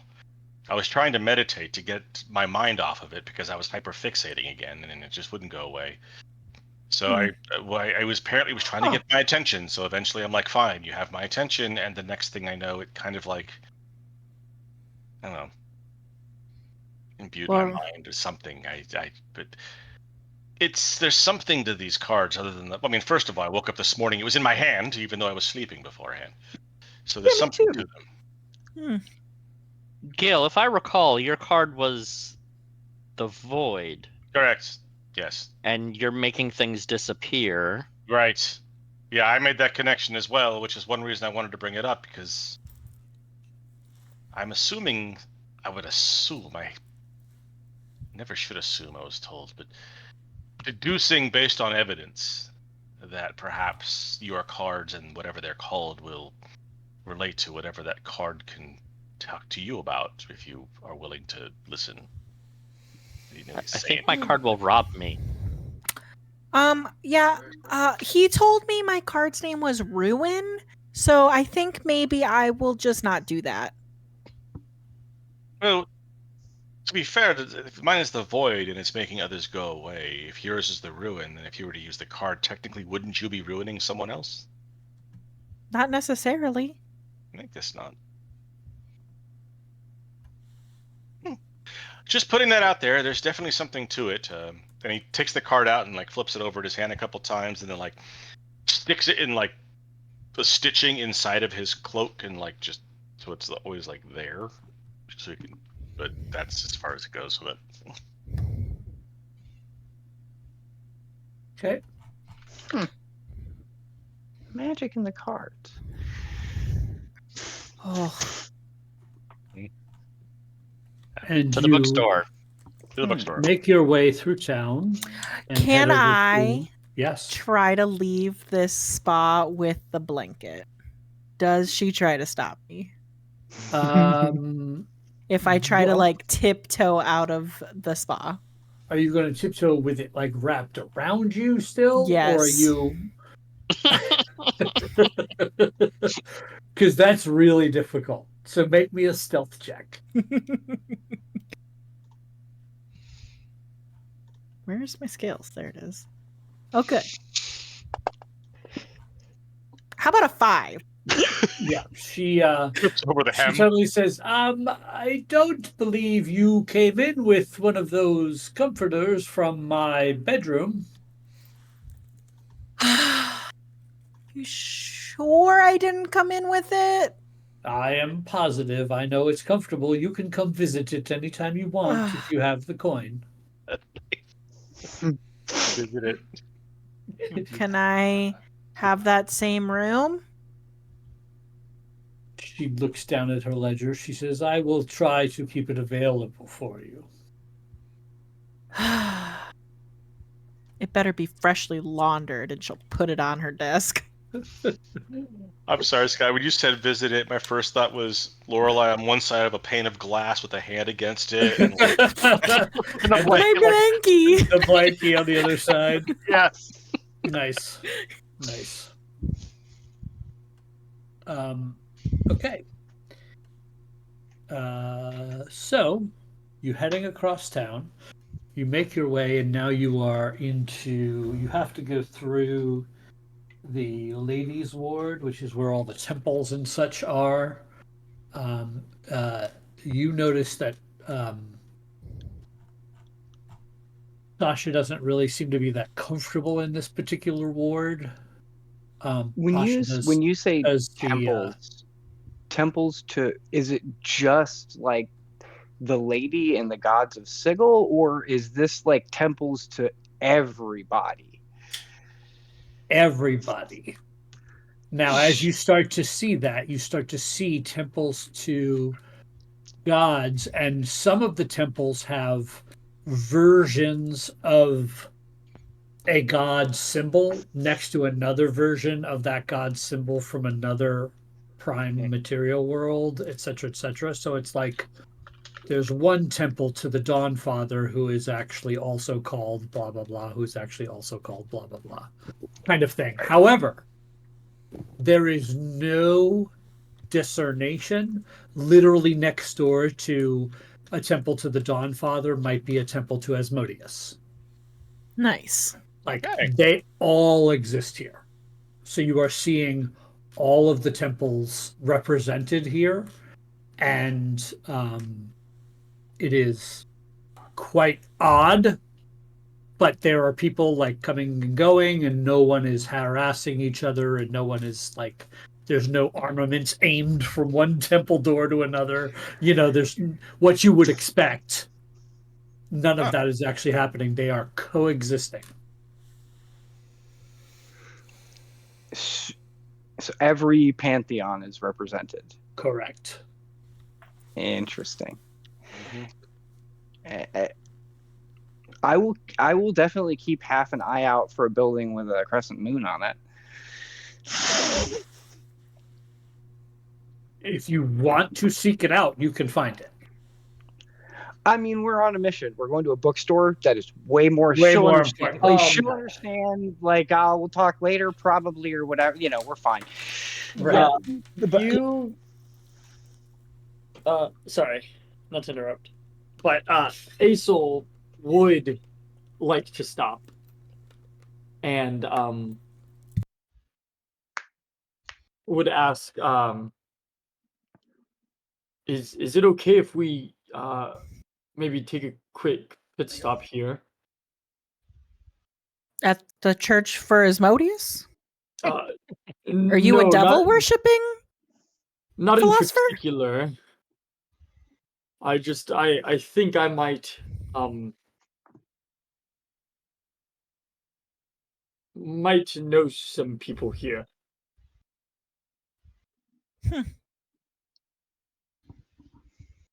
Okay. Pasha, is there a temple to Ilyana, the god of light, the great The light? god of light, yes. That's also known as who would god of light be? Dawnfather? That would be the Dawnfather. That would be Apollo. Lathander? Apollo, Tyr, Lathander. Yeah. Hey, Look Laura. at me, I remembered a Taylor, god. right. Taylor, yeah. Yep. Yeah. I would visit this place. That is fine. We can take a stop if you wish. Everybody can find their own place of worship if you are so inclined, or not. If there's others that aren't inclined, maybe we could. Is there anything nearby? Hold on. Bora, I remember this. What do you remember? There is a god that lives inside my head called Ilyana. I believe. Lived inside your head. In a manner. Did he talk to you? It does not. How do you know it's there? There is a spirit. We both worship the god of the great light called Ilyana. A spirit in my head who is a part of this light. Vora is not going to know what to do with this information. Okay. Huh. At all. You have a little man in your head. I'm saying it loud enough for everybody to hear. I kind of have to give like a little pat on the arm, like, okay, all right, let's go. Just like, Lorelai leans over to Kaylin. This explains many things. And my card has a light, has a great sun. Perhaps they are related. that I can get behind. Is it Asmodeus or Asmodeus? I think it's Maybe you like should go ask tomato. Kaylin just goes up to the church and knocks on the door. Yes. Is it Asmodeus or Asmodeus? It depends on where you're from. Oh, okay. Is it the same being? Yes. Cool. Lord of Lies, yes. Mm. Ooh, so So- could he be lying about how it's pronounced? Perhaps. He smiles. Or One not. Asmodeus tells the truth all the time, one tells lies. Yes. It's correct. Correct. Asmodeus lies. Asmodeus tells the truth. Well, blessings upon you? And also you. No. I suppose. And with your spirit. I'm new to this. I was just more intellectually. I wanted to make sure we pronounce it properly. Of course, of course. He just walks back to the group and goes, I don't know. You hear him whisper as you're walking back. You hear him whisper. He goes, I don't think he actually cares how people refer to him. Galen, to which god do you pray? A money. Sorry? Right. Yeah, Galen? Gil's. The Sealy Court, I believe. What is that? These I do not know. I remember. So I'm from the Feywild. I What know is that? It's a realm it's like the normal world, but on top of it at the same time, and it's a little bit more flowery, fantastical. He's a country mouse and not a city mouse. Hmm. Rabbit. I'm- Sorry. I'm not a mouse. And what I recall is there's not some gods live there, but that's out of choice. And there's a ruling class of fairy. There's Seelie and Unseelie, and I can't remember which ones are good or bad. Uh-oh. But one of them brings winter and one of them brings summertime. None of those seem bad. Both of those seem okay. You know, like you need both. Hot face summer. I remember the circus only ran during summertime, so maybe that was the good one. During winter times, we went to other planes. But no, I don't pray to a god. While this is going Right, on, but Gil is basically spirit. standing in the middle of the, I guess, plaza, for lack of a better term, and just slowly looking at all the symbols on the temples to see if any of them like trigger anything. Like, does he recall them? Does he understand them? Does he remember them? Try to remember. Make me religion checks. Sure. A soul's kind of going to go and try and find the That temple one. to knowledge. Okay. Just by the way. You do find a temple to knowledge, absolutely. There are several gods symbols there. Agma, Athena, Ioun. Dumathorn. Ihun. Yeah. Yep. A soul is going to somewhat sheepishly go and knock on the door. A older gentleman answers, yes. Hello. My name is a soul. I have a few questions. But of course, come in. Um, If we have the answers, we'll provide. If we don't, we can ask. This is fantastic. Thank you. A soul will turn back to the party and say, if any of you would like to join, I have this urge to pray and ask for understanding. That does catch Gil's attention, and since he's having no luck with the symbols on these temples, he is going to go with Aesol. Kalen's gonna sit on a bench, pull out his card, and stare at it, and hopefully they take an hour, and I would like to attune to it. All right. We will see.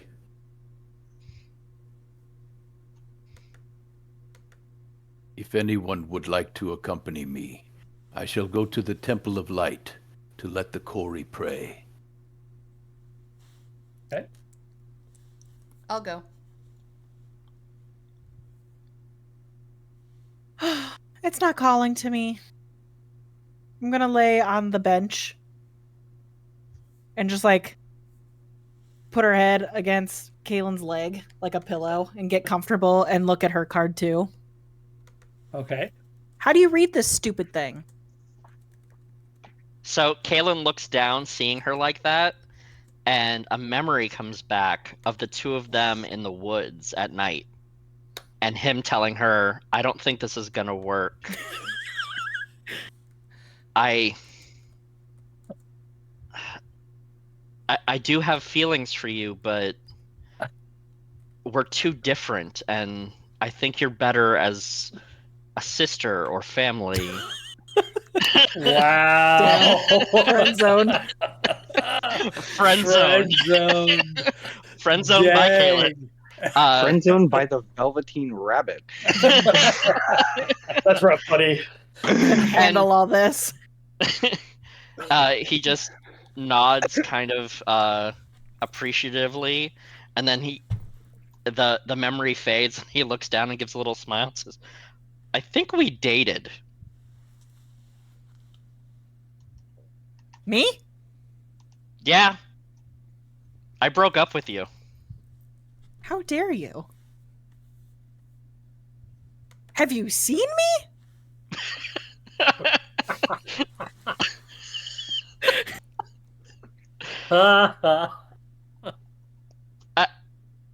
I think I was breaking up with you because you're... This is gonna sound bad. Maybe I should stop. Well, you have to finish now. I feel like we weren't compatible because you're so free-spirited and I'm not. Oh, I have a goal. That's not bad at all. I feel pretty accurate. I don't know. And you snore. Well, listen. It happens. I don't know. Sleep apnea is a real bitch. And that's going on the list of things that exist in this world. Sleep apnea. Was that the magical item you picked at character creation? Was your sleep apnea mask? Your CPAP. It's my little seaweed, my little seaweed oxygen mask that I wear at night. Wow. In the middle, it's just got an octopus that like latches onto your face. Don't watch The Boys. Yeah, don't watch The Boys. Ew. That's all I'm gonna say. Ew. We just started watching The Boys. Those of you, season 3. Those of you that are going to the temples, is there any specific questions you would like to ask, per se? Or are you just praying for enlightenment? Yeah, I was hoping to try to find anyone who knows me. Okay. So, player to DM, would you have visited this temple before? Yes. Okay. So yeah, you do actually run across a low-level acolyte that recognizes you and calls you by name. Yes, that is me, I believe.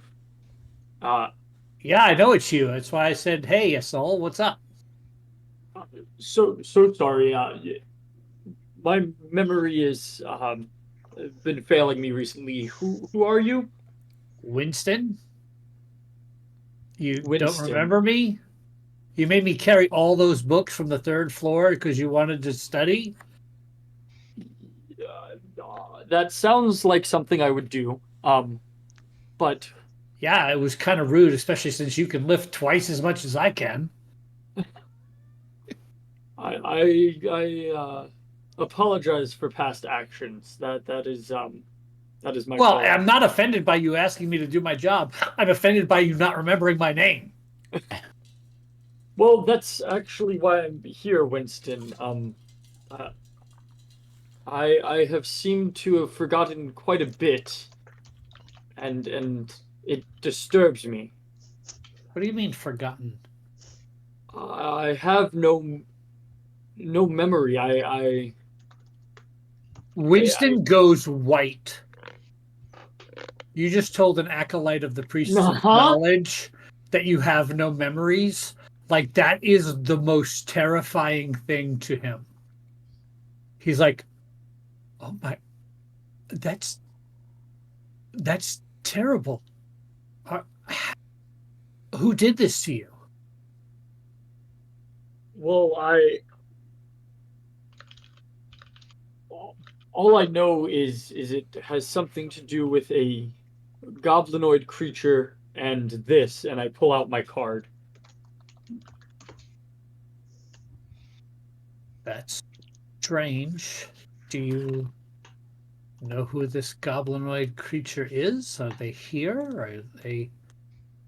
I do not know if they're here. Last I remember, we were in a run-of-the-mill tavern, and he dealt us these cards, and I woke up in the morgue. He kind of scoots back away from you. Were you dead? According to this, I was, and I pull out my death certificate.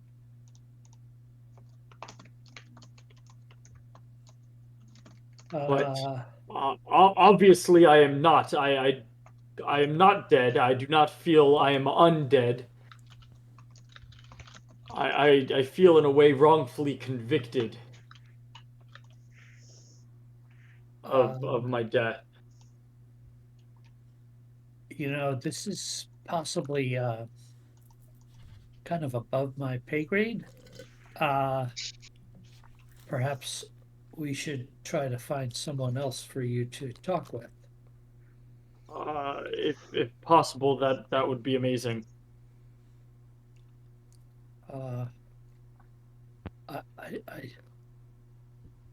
Oh, that's a lot to take in.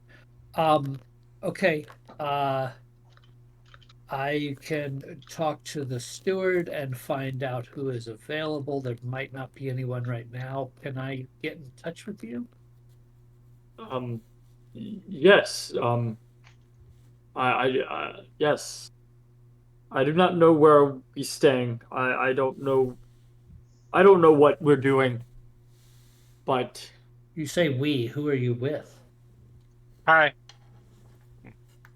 Oh. yeah, I step to the side, revealing.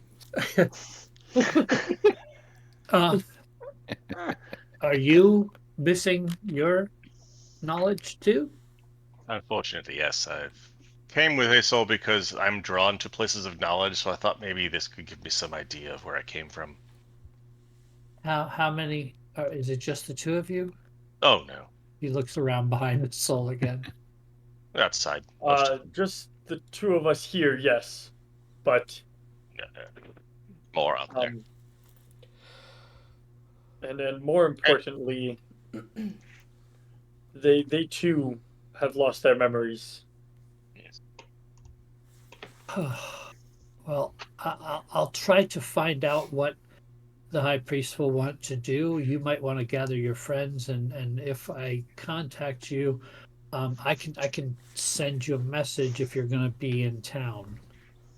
Yes, It'll come by squeaker. Player to DM. Do I know what that is? That term sounds familiar to you, but you can't place it. Okay. And I'm terribly sorry. What exactly is that again? What is what? Squeaker. Yes, that. What is that? Oh, it's the hive mind. It's the cranium rats. Yes. It's how we send messages through all of Sigil. Right. Noted. Don't like that.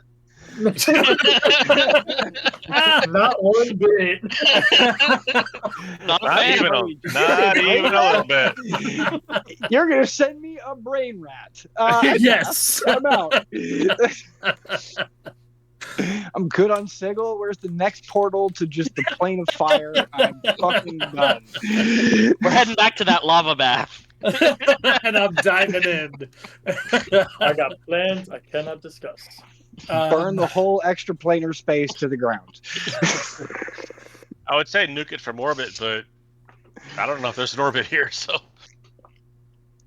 So is there anything? So he dismisses you and lets you know he'll get in touch if he finds out anything. And is there anything at the Temple of Light? Yeah. rather than knocking, I'm just going to walk in. Okay. And Vora with me. I open the door and let Vora pass through first if she will. I will. I'll follow her in. Is it a standard temple with like places to sit and pray in front of? Yeah, symbols? you see all the different symbols of the different gods that are represented here on a large altar. Okay. I search for Ilyana. Hopefully it exists. It's just a picture of the sun, I would imagine, or a star or something. A Yeah, light. absolutely. You see it. I tell Vora, I must let the quarry spirit pray. If I go silent, forgive me. I just nod, and I'm scanning the statues to see if anything resonates for me. I hand you my card as well, the sun card. See what you can make of this in this temple. Perhaps it matches it.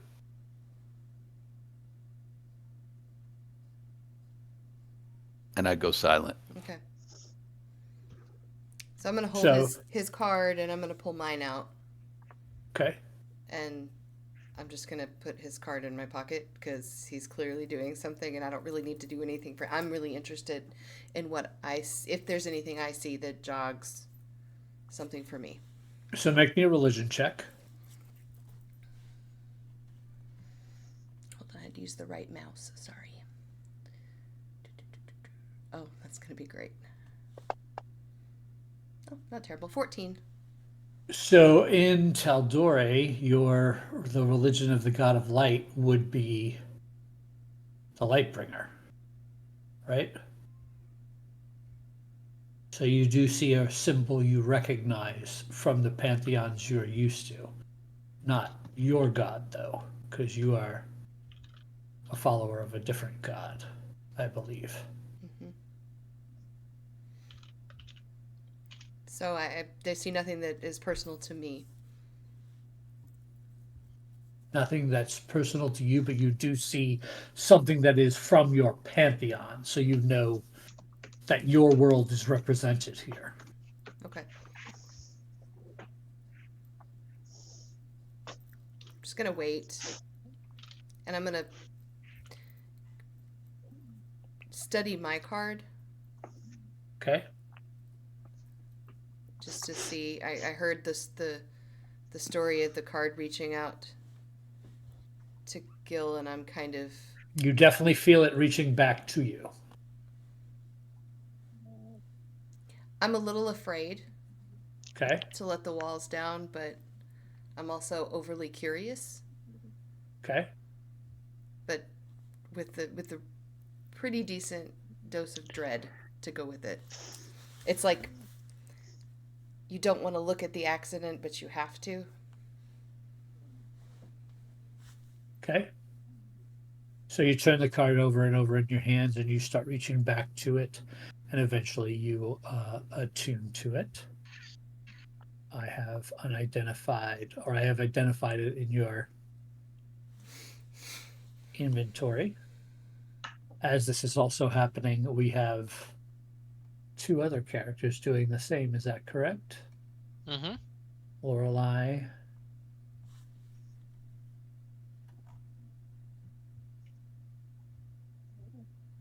Yours is identified, and Kaylin. Yours is identified.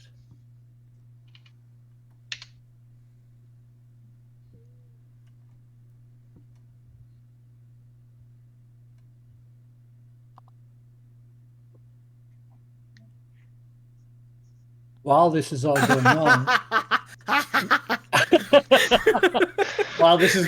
what is Quinn doing? Quinn has just sort of slipped away and is gonna go in search of a temple to Lunatari. Okay. You definitely find it. And he will just kind of go in and he will just sort of look around and just sort of wait to be noticed. by any of the sort of the red-robed acolytes and various and sundry folks. What's great about this place to you is you walk inside and the ceiling of this place looks like stars with celestial bodies. Yeah, so you are immediately you're like, oh, okay, all right. Fuck the outside place. There's like a moon yes in the sky. I'm very pleased with myself. Yeah, things are great. Everything is sort of suffused with a red glow. You see several moons over the time that you're in here, whereas, the moon will transition and look like a different moon and look like a different moon, but it's all kind of meant to give a feeling of whatever moon that, you don't recognize all of them. You recognize a few, which lets you know that you've been on more planes than one. Right? But you definitely recognize them. You recognize your own ones, right? Yeah. Yeah, so I will sort of wait to be just very taking in the atmosphere, and I will sort of wait to be acknowledged by one of the acolytes of Lunatari. And eventually they come up asking you if there's any services you require. Yeah, can you just answer one question for me? Where is this? Where are we from? Where is this from? Where is this from? Like Lunatari, like where world, I guess it's the world, or maybe plane. I maybe that's a better word. Like, where is that? Where's that from? Oh, this moon, and when it recognized your moon that's up there. Yeah, that one. Oh, well, yes. I believe that is from Kryn. Oh, great! Thank you. That's all. And he will recognize that name as home. Yeah, and he will just sort of turn around and walk out, and you kind of, the acolyte, you sort of overhear him going, I think she'll think it's a lot funnier for me to figure out the rest as I go. Right. Nice. Because she is the god of trickery and secrets, in addition to neutral magic. So, yay. That's it. That's all I wanted to do. I just had one question. I just wanted to know where I'm from. That's helpful. It's helpful information. Now I know why Quinn rhymes with Kryn. It makes perfect sense now. That's great. Right. All right. That's it. That's all. That is all I wanted to do. I wanted to go and ask them where my moon is. Excellent. So eventually you all will reconvene. Yep. After the allotted time for these attunement things and whatnot have happened. You can share that information as you wish, if you wish. Hey guys, I'm from Kryn. Did you know? What's a Kryn? It's the world I'm that's from. A slur. Oh, I'm sorry. Is that like elephant? No, elephant is a creature. No, it's like a plane of existence. Oh. When Quinn says Kryn, Gil tilts his head, looks at Quinn, points at him, and just blurts out, "Steel pieces." I think that's a slur. No, that's Quinn will reach into his coin purse and he will pull out a handful of steel pieces. That's where they're from. I knew it. Kryn. Maybe you're from Kryn. I must be. Weird. I have news about my card. Oh, do tell. Took time with it, did you? So, the card is the Fool. And based on my understanding, I'm able to make someone the Fool. And they will become bad at everything.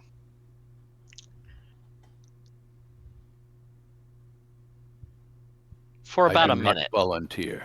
That could be useful. I feel like here I would usually insert some sort of like self-deprecating joke, but I can't come up with it at the moment. But it seems like that's something I would do. Which ironically would make you the Fool. Yeah, it's interesting. Mine can tell the future. Huh. It's too bad it couldn't tell us the past. That'd be really helpful.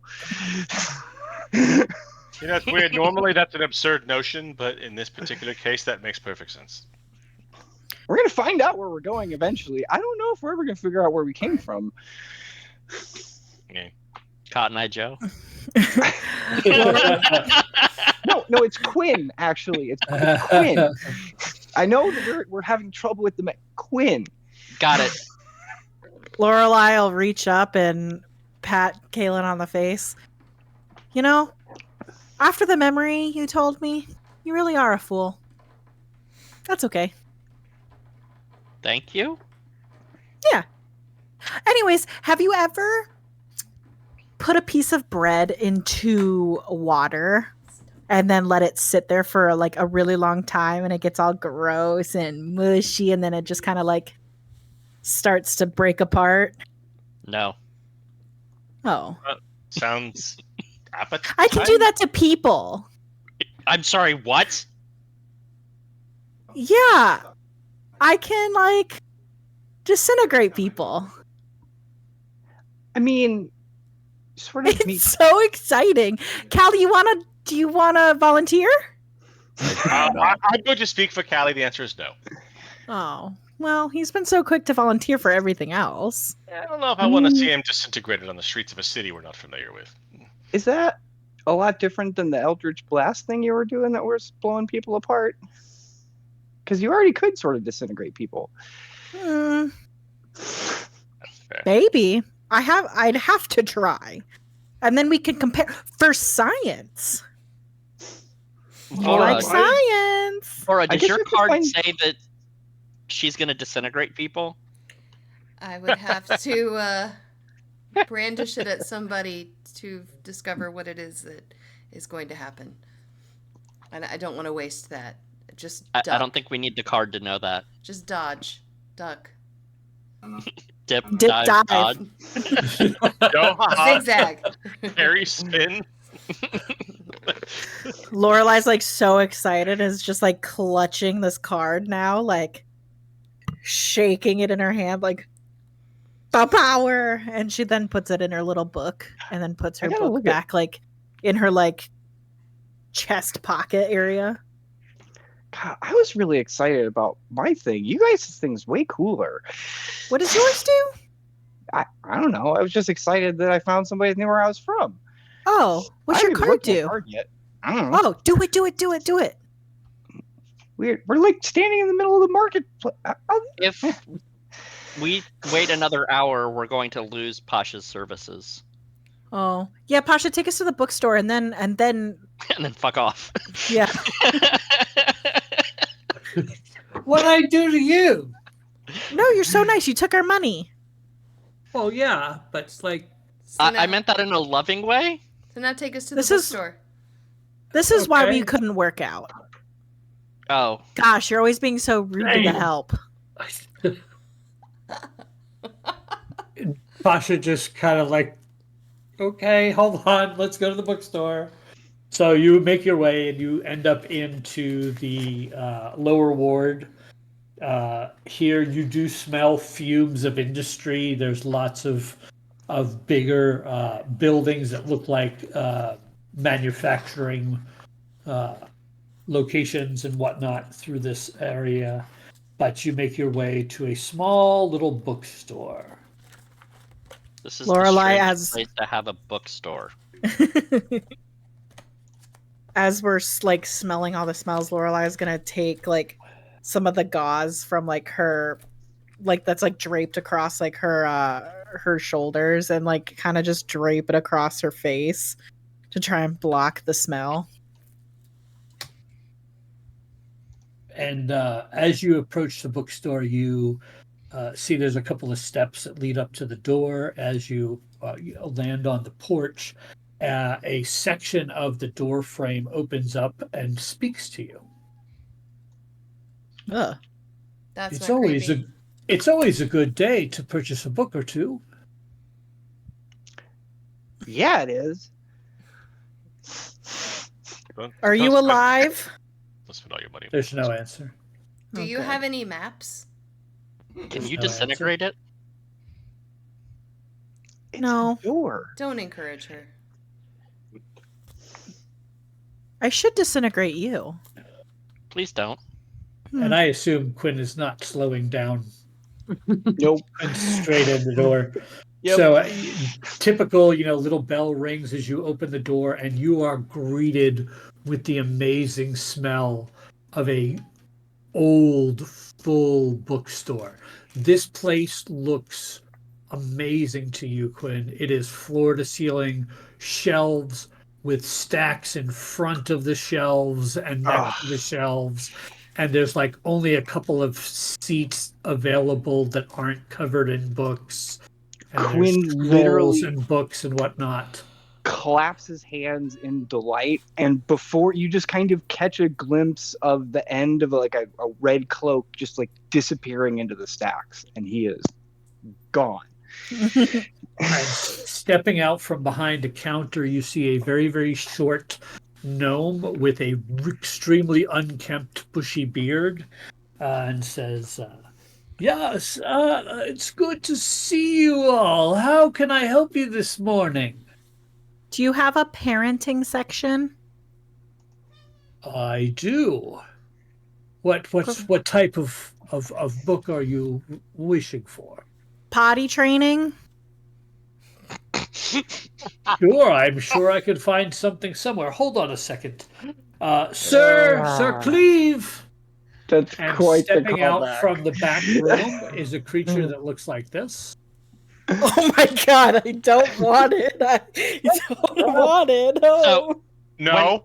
When she No. asks about a parenting section, Kalen's eyes just go wide. And he backs out of the store.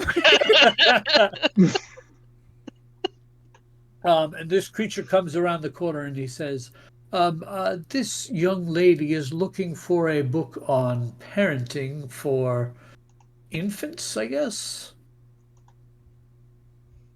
It doesn't have to be necessarily infants. Potty training of literally any kind. Okay, potty training. Excellent.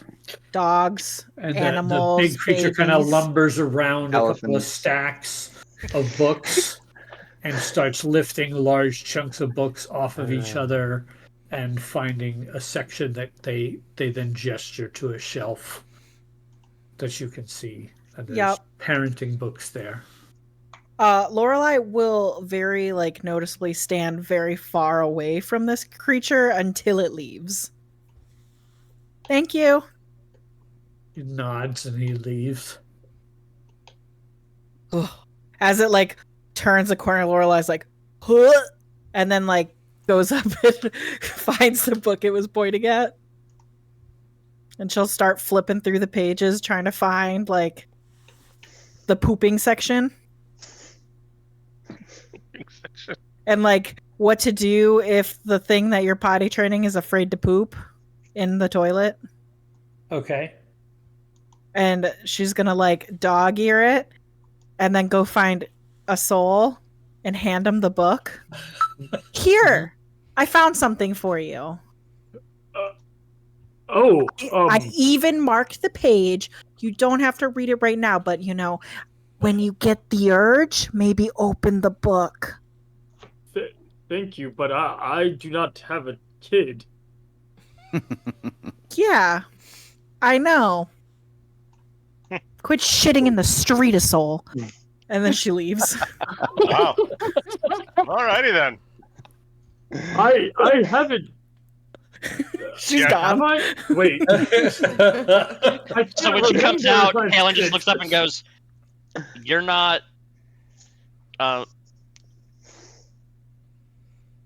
We didn't." So this is awkward. I'm gonna walk over to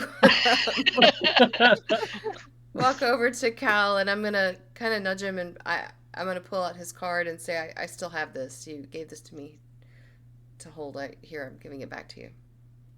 When you go to pull it out, it's not there. Hold, please. Then I'm Lost. checking for mine.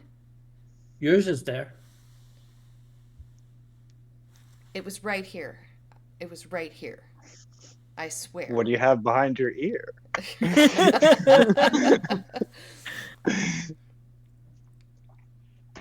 It is likely still in the Temple of the Sun. I put it in my pocket.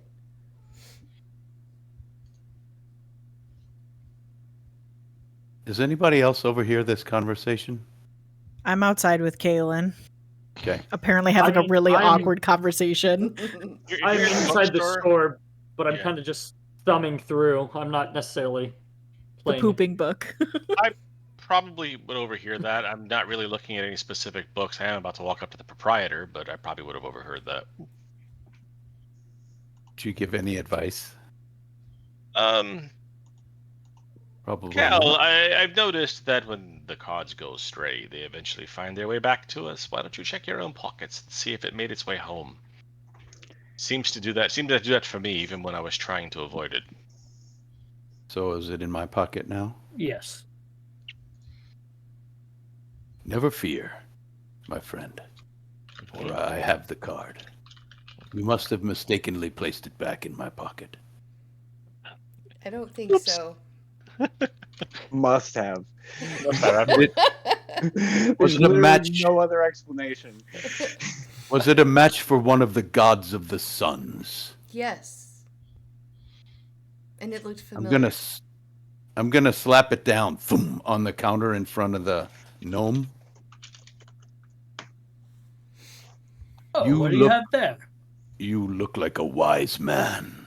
Well, some say. Could you help me determine the meaning or the symbol on this card? He holds it in his hand and looks at it and he says, I've not seen that before. It is a sun. Have you Well, know? I've Yes, you have seen no an image of a sun before. I've not seen a card like this before. It's very strange. Most cards people hand you have like writing on them and they use them to get you to go see their next show or go try some new dish they've created at their restaurant. This one seems to worm its way into people's brains and gives them special opportunities. Wow. Well, I guess it's very valuable then. How much you want for it? Oh, that's I good. would take 1,000 gold. Oh, I can't afford that. 500 gold, I meant. I still cannot afford that. 100 gold is my final offer.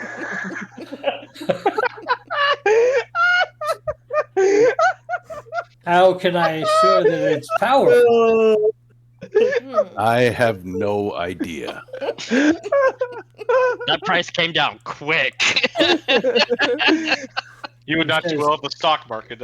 If you have no way to Oh, prove that it's God, that powerful, was how am I going to give you 100 gold for it? You were the one who told me it must be valuable. Well, I agree if it can do what you say it is, but you got to prove it if I'm going to buy it. Very well, I shall keep it if you do not want it. Put it back in my pocket. I'm nudging him. Just sell it. Earn the money. It's going to come back to you. I'm whispering. I tried. He was unwilling. Go down and One price. more chance. 100? Unless you can prove how it works. It will give you powers beyond your wildest dreams. Yeah, you keep saying that, but that's not proof. I wish Proof Lorelai enough was for here. my I could friends. nudge her. Show him. Show him.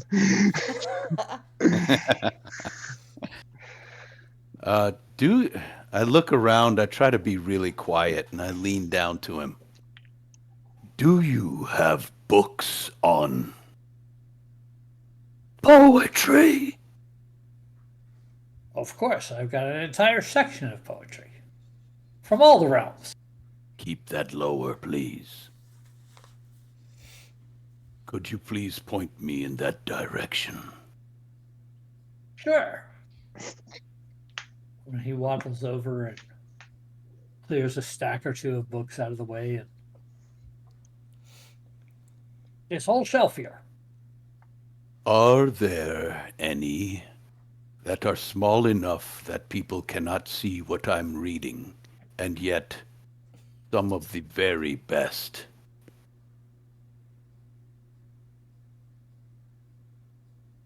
That's kind of a tall order. There's some pocket-sized ones that are meant for, like, people to carry in a coat pocket or something like that, but I don't know That the is quality exactly what I comparatively. require.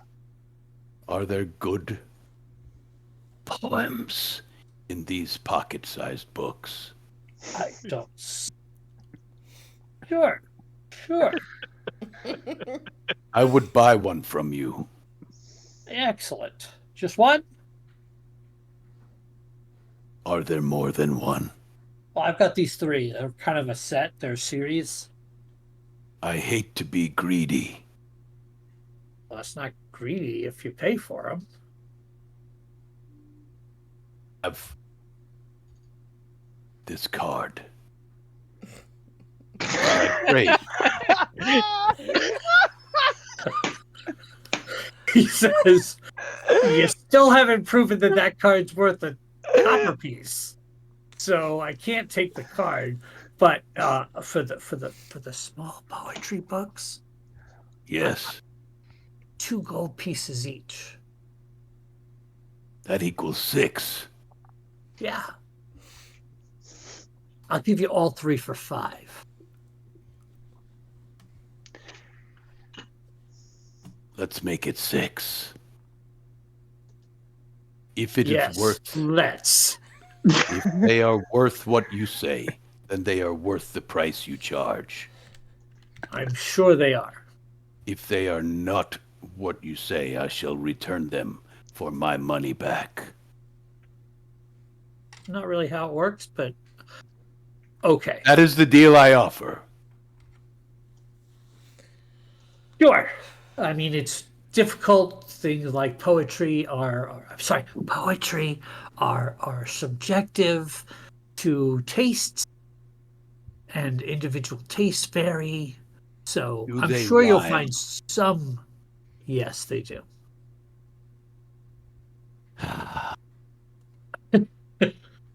Your 6 gold. Say nothing of this. I'm watching this whole exchange when he turns around, and I've heard it all. I try to hide it.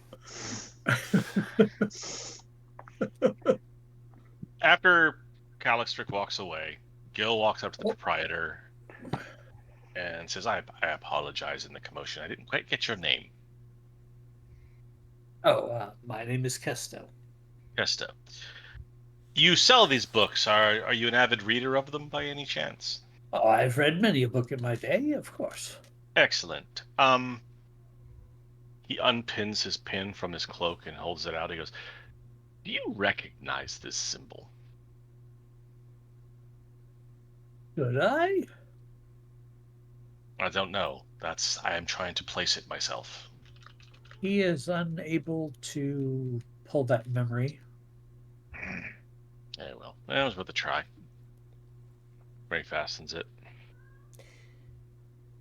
Oh, well, if you're interested in any books, I sell everything here, as well as I do have some scrolls with some arcane abilities on them for sale, if anyone is interested. A map, actually, is our primary purpose. Oh, yes, a map. Well, map of where? I've got maps from all over all the realms. Actually, the city itself. Oh, this city? Yes. Oh, sure. And he goes behind the counter, and he obviously is pulling out of a stack that probably has many of them. And he's like, 1 gold piece.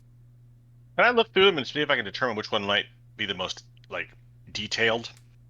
Like, place names, but obviously the most meticulously crafted one. I want to make sure we get a good one. They look identical. Oh. Mass-produced maps of Sigil. Gotcha. Yeah. Got a made in China thing on the back. Yeah, I'll take one. So, 1 gold, and when you open it up, it doesn't fully open. It's It's a ring of paper. So you have to like stick your head inside the ring and spin it around your head to see Wow. where it Okay. goes so that you can understand the city. But let me pull it up Oh funny. God! on Fantasy Ground for you. That's funny. Images, I believe, is what that is. There we go. So now the way it's read, as you see this picture, is the upper left-hand side is attached to the lower right-hand side. Does that make sense? Yes. And then the lower left-hand side is attached to the upper right-hand side. So it's a ring of paper. It's a Mobius ring. It's an endless both-sided ring. Interesting. I will do my best to like make heads or tails of this thing so I could follow it if I need to. And what part are we in right now? We're in the You are. lower ward. I see the flame pits, but that's not where you are now. Probably near the armory or the Great Foundry. Correct. Yeah. You are at the parted veil, right there. Is that in the top or bottom part? Oh yeah, Top Top part right. blue. top. To like the upper right of the Great Foundry. Right. So yesterday, as you start to look at this and start to build your familiarity, like you exited the mortuary, but then you went through the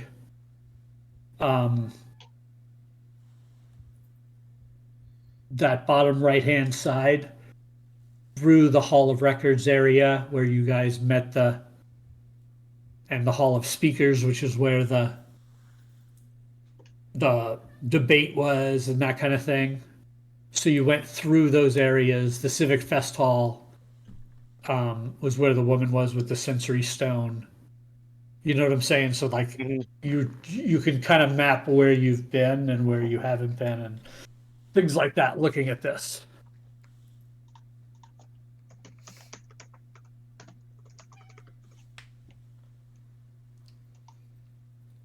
Ooh, the flame pits. He sees the Great Foundry on there, and he remembers the business card he was given the other day, yesterday, and he thanks Kento Kesto. thanks Kesto, and takes the map and goes outside and tries to like use it and like turn his body so that like the views on the map are the same as the one he has, so he can try to like Yeah, out you where he's can at. orient Yeah, yourself. that's the word I'm looking for. Orient. Thank you. I couldn't think of it. Yeah. And I don't know if any of my companions are around, but he's still gonna say out loud, "I still don't know where I'm from." And he goes, he looks around. Is there anybody within earshot that he knows? He's gonna say, "I know it's probably not on our original plans, but I would like to stop by the foundry. I really need to find out where I'm from." We Yes, didn't have plans. You see, like a stack of books kind of start to rumble, and Quinn just literally sort of pops out of the stack of books, and he'll take a look at the map kind of over your shoulder, and he'll sort of point at the Hall of Information. Is that helpful? It's like a whole building with information in it. Maybe they'll know. I'm looking for it, Sean. I don't see it. I'm sorry. Give me a minute. It's smack in the middle of the map, like Oh, I see it. Okay. I mean, right near the Hall of Records. the Great Foundry is right here. And I remember the gentleman I spoke to yesterday after the debate said they were finding the knowledge of the divine. Just nobody's been able to really help me. You all seem to have some kind of connection to where you're from, and I still feel kind of lost in that respect. I would like to get that taken care of and get it off of my mind. It's just I'm uncomfortable not knowing. I have no idea where I'm from. Well, at least I'm not alone in it. Yeah, but I don't care. Just have this nagging feeling I should know. I mean, I mean- we all probably should know. At some point, we probably will. But if that's really Yeah. bothering you, I mean, let's go figure it out. We really have nothing. Well, nothing more pressing to do than figure it out. You know what's fun about not knowing? Is you could Nothing. be from literally anywhere. Would. You could decide where you want to be from. But then No. if the facts come out later that I'm not actually from the place I say I'm from, that's just going to confuse the situation more. So I Why would like would I that would- matter? In order to truly This prepare is for why a we broke up. situation.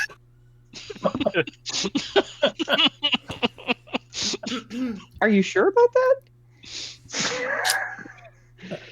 that? No offense, but I don't think I can date men that are shorter than me. But if you count the ears, I push his ears down. Would you two like Point to be taken. alone? No. Apparently we did that already, and Did must not we? have been that great. So where to next, folks? Yeah. I think since we're right here, we'll go to the foundry and then we'll figure out what to do. Before we leave, I would like to buy any books that a couple of books on like the history of Wayrith and like general Kryn history. You know what I mean? Just like background information on the world that I'm from. Absolutely. You could find, let's say, 3 or 4 books at a gold or 2 gold apiece. Great. As, Go ahead. That is, Knock down yeah. the He will money. just leave with a few books in his hand, just very excited like that. as Bora's stepping out, she's gonna look around. Is there anything that she recognizes, like titles? Give me a investigation check. Hold on, I have to move something. Investigation. Not good at that either. Nope. 4. You do not see anything particular to your knowledge. If you ask for something, you might be able to get led to it. I don't remember anything to ask, so. Okay. All right. All right. We'll follow people out. So where to? I think we're going to the foundry. Oh, the foundry. Oh, that's right down the street. What's the foundry? A gentleman that gentleman who came up to me after the debate yesterday, handed me a card, and he said that his group meets there, and called the Oh, is he Mind. the god guy? Yes. Are you gonna join a cult? No, I'm just trying to find out where I'm from. Kryn I mean, to sounds be- familiar, but for some reason it doesn't sound right. I mean, you have steel pieces. I do, but I also have these other ones. Yeah, that's true. I feel like you've been there. I'm pretty sure you have. I think you're right, because that memory I had of arguing with someone over currency exchange couldn't just happen if I was from there, would it? I'll pull out No. my coins. Do these look familiar? Where are you from? Arvindor. Arvindor. But you see, there are several different coins in Yeah. your bag. Oh, yeah. Yeah. I would have a bunch of different coins in my bag. Yep. All of us would. Yeah, Mhm. yeah. When I pulled mine out, I would pretty much have a bunch of different ones too. Do you Oh. recognize any of these coins? Some of them aren't even metal. Where are the metal ones from? I mean, where are the non-metal ones from? I should say. This is Dan asking. Not They're made out of shells. okay.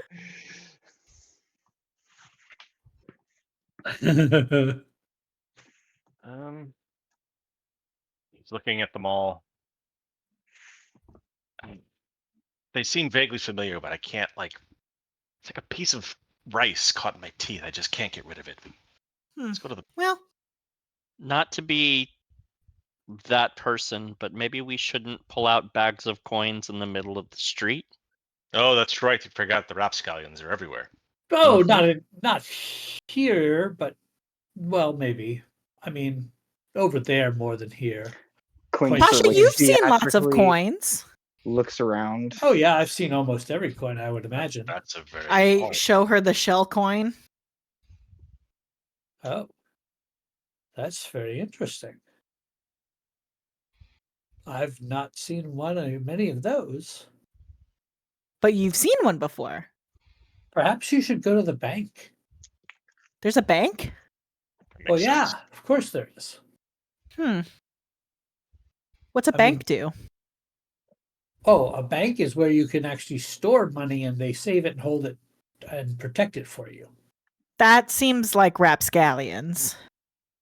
Do they return it when you need it? Yes. Do they give you more when you need That it? seems like rapscallions indeed. I mean, they don't give you more than you are worth, although they sometimes might be able to invest it if you wish to risk it. Now that sounds like a rapscallion. Yeah. They could loan you 100 gold, and over time, with simple payments of 12 gold a month. They seem like the kind of rapscallions that would take 8 the years of heavier payments. gold and give out the lighter gold. Hey. Do you think they exchange gold for electrum? I don't think anybody exchanges gold for electrum. I imagine they can if that's what you wish. Huh. We should go to the bank after the foundry. Agreed. I think Let's it's a get great indicted idea. to a cult, and then we'll go to the bank. Pasha, quick question. Yes. And I'll look up at the ring and look directly across where we're at. If I were to throw something hard enough, would it land on the street up there? Well, funny you should ask, because usually the impetus isn't to throw something. Some people try to go to our highest buildings and jump. Does that work? I would not recommend it. The space between here and there is kind of, how do I put this? Unsafe. Well, sure, but it's like both longer and shorter than it actually appears. It's not of this realm. This is Dan asking. Is he trying to describe a wormhole? Kind of. Okay. It's wibbly wobbly. It's wibbly wobbly. Yeah. Correct. See, Kaylin wouldn't have this knowledge, but Justin wants to know, how does gravity work here? and table talk for a second. When Brennan Lee Mulligan reviewed this book, the Planescape book, he said every party tries to jump through the center of Sigil. Every party. So thank you for thinking of it, Justin. I am Brennan Lee Mulligan. Confirmed. Yeah, I wouldn't recommend it. But to the foundry, shall we? Yes, please. So as you start heading down the street, you see the foundry up ahead. It is amazingly active building with lots of industry going on. Let me share this with you. This is what it looks like. Oh, wow. It is a thrumming heart of industry in Sigil. There are complexes of workshops, warehouse, storage yards, and furnaces, all interconnected into one large complex.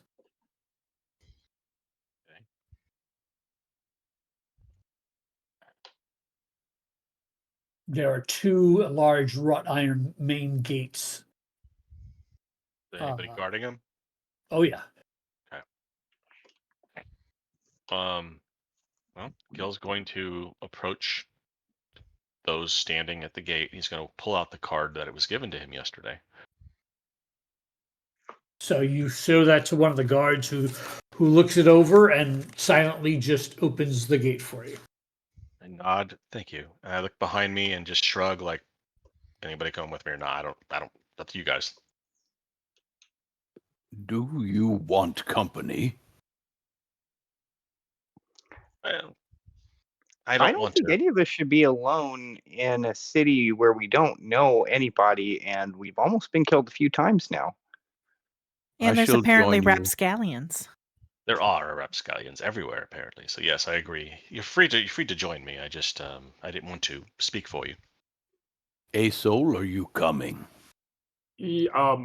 Yes. Yeah, I'm going to talk more of these weird god guys. Why I'm here. So Kalen is still looking at the other side of the ring. He's, no, I've got some things to do. He licks his finger. Testing the wind.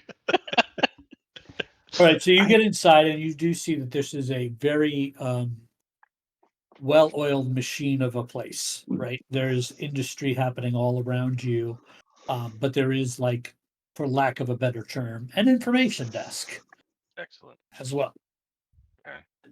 Does that information desk have any symbology on it that matches the card I've got? Oh yeah. Okay. I will make my way to the desk,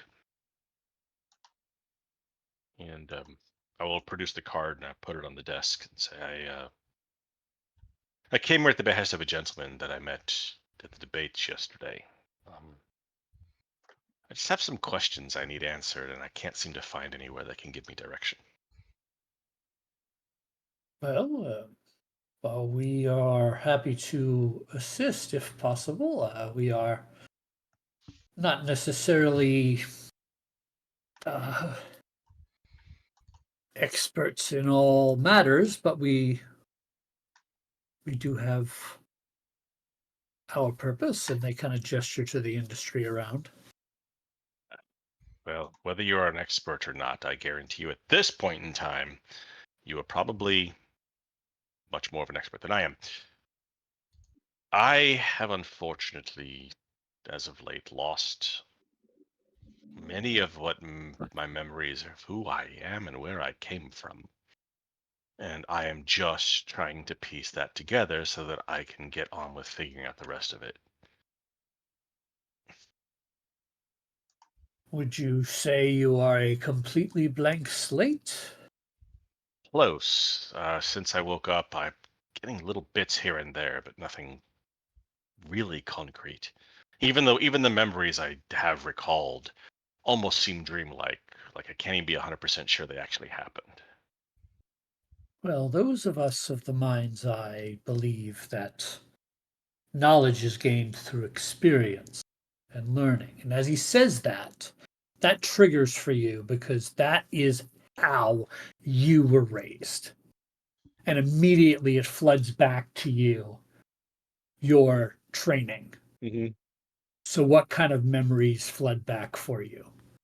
As soon as he mentions knowledge comes from experience, he probably would have a series of images flashing. Visiting various locations that look different, feel different, different people, different cultures, different races and species, different techniques, everything. He sees the steel pieces again. He recognizes a very vague image of he thinks might be a dragon, but he can't be 100% sure. There is a recollection of him in the astral sea again, talking to that divine voice, even though there's no physical form. But this time, during the conversation, the name of the divine force comes to him, and he's like, Zivlin. That was his name. And then he looks over at Quinn. He goes, that is where I know you from. He's in my book. I must be from Kryn then. Well, no, because he doesn't live there, though. Right, the astral sea. That is where I spoke to him. So is that where I'm from? He does look at his skin. He's like, perhaps, but I don't know. Well, that's something to go on anyway. Do you know? He points to his ironwood pin. He's like, do you have anyone who could look at this symbology and tell me what it represents? And he looks it over. What's the symbology?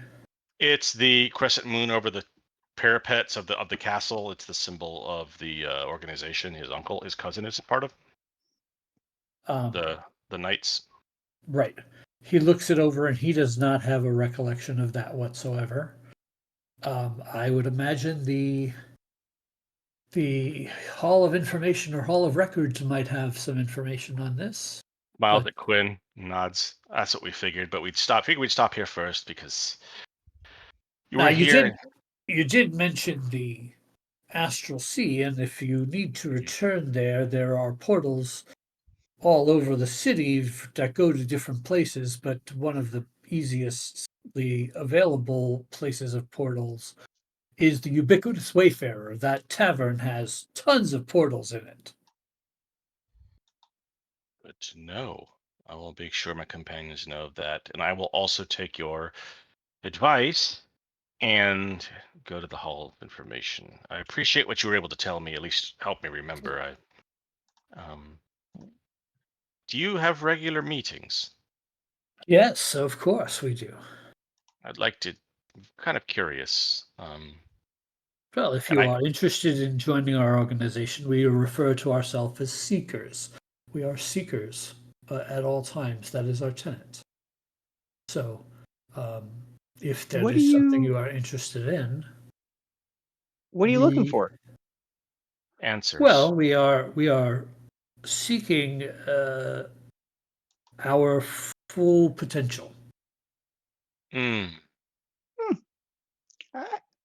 I know somebody that did that. Didn't work out very well. Well, perhaps they haven't achieved it yet. Oh, they achieved it. His Uncle Taz had to kill him.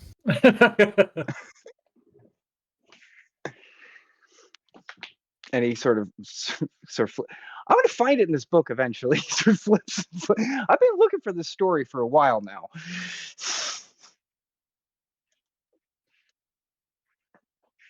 So, yes. So, thank you. Do you have any written down schedule or information I can take with me? Well, we are here, and our order meets on a semi-regular basis, weekly, depending on the needs of industry. Of course, always take precedence. But it is difficult to get a regular group together when the needs of industry get in the way, isn't it? Really hard to get It is the true evil of the world. It is once a week. It's really tough. It's really difficult. Oh, true. But we, yes, we are welcome anytime, and if you seek to join our organization, I will introduce you to Factal Saladrin, who is our leader, and she can speak to you on a deeper level. Yes, my friends have other pressing needs, but I shall return. Excellent. I definitely want to talk to this person. Well, thank you for stopping by. I'm glad we were able to jog a memory or two. Thank you. I appreciate it. So as you make your way outside, everybody's there. I kind of whisper to Gil on the way out, I think they take themselves a little too seriously. Oddly enough, as much as I agree with their philosophy, I have to agree with you. They seem to have how do I say, feel like they were a little too stuck up. As you guys exit, everybody please make me perception checks out in the street.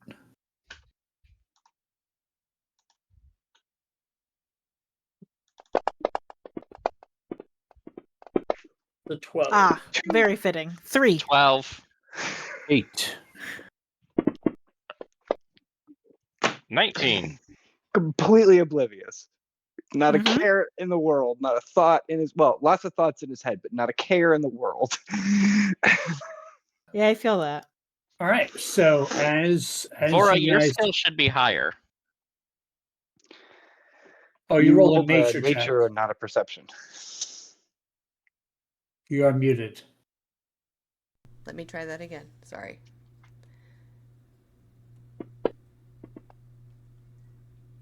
There you go. So Vora and Gil notice there are several humanoids in a bright red armor carrying pole arms that seem to have electricity jumping back and forth from tines on the edge of them, headed in your direction. They have this symbol on their armor, and they are dressed like this and headed in directly towards your group. As you notice this, Pasha says, "Oh, I'm not going back to jail. I think our day's up. See you guys later." And that's where we're going to end this session. Somebody's about to get thrown through the middle. Hey, guys. I'm ready for jail. Wow. So, yep. They never built a jail that can hold Have me. any of you seen Loki? Yes. Yeah. The show Loki? Oh. The show Loki. Oh, That's no. who these guys are. They're This the is the time TVA? They're the time Yeah, variance pretty much. authority. Yeah. It's like the PVA. We're not supposed to be here. Right. Plane variants. Yeah. But I want to We're go not to the supposed to bank. be. I know you want to go to the bank, but sometimes people get in the way. God All right, damn it, everybody. Pasha. Not for long. That's the truth. We are You Dicey think- Decisions.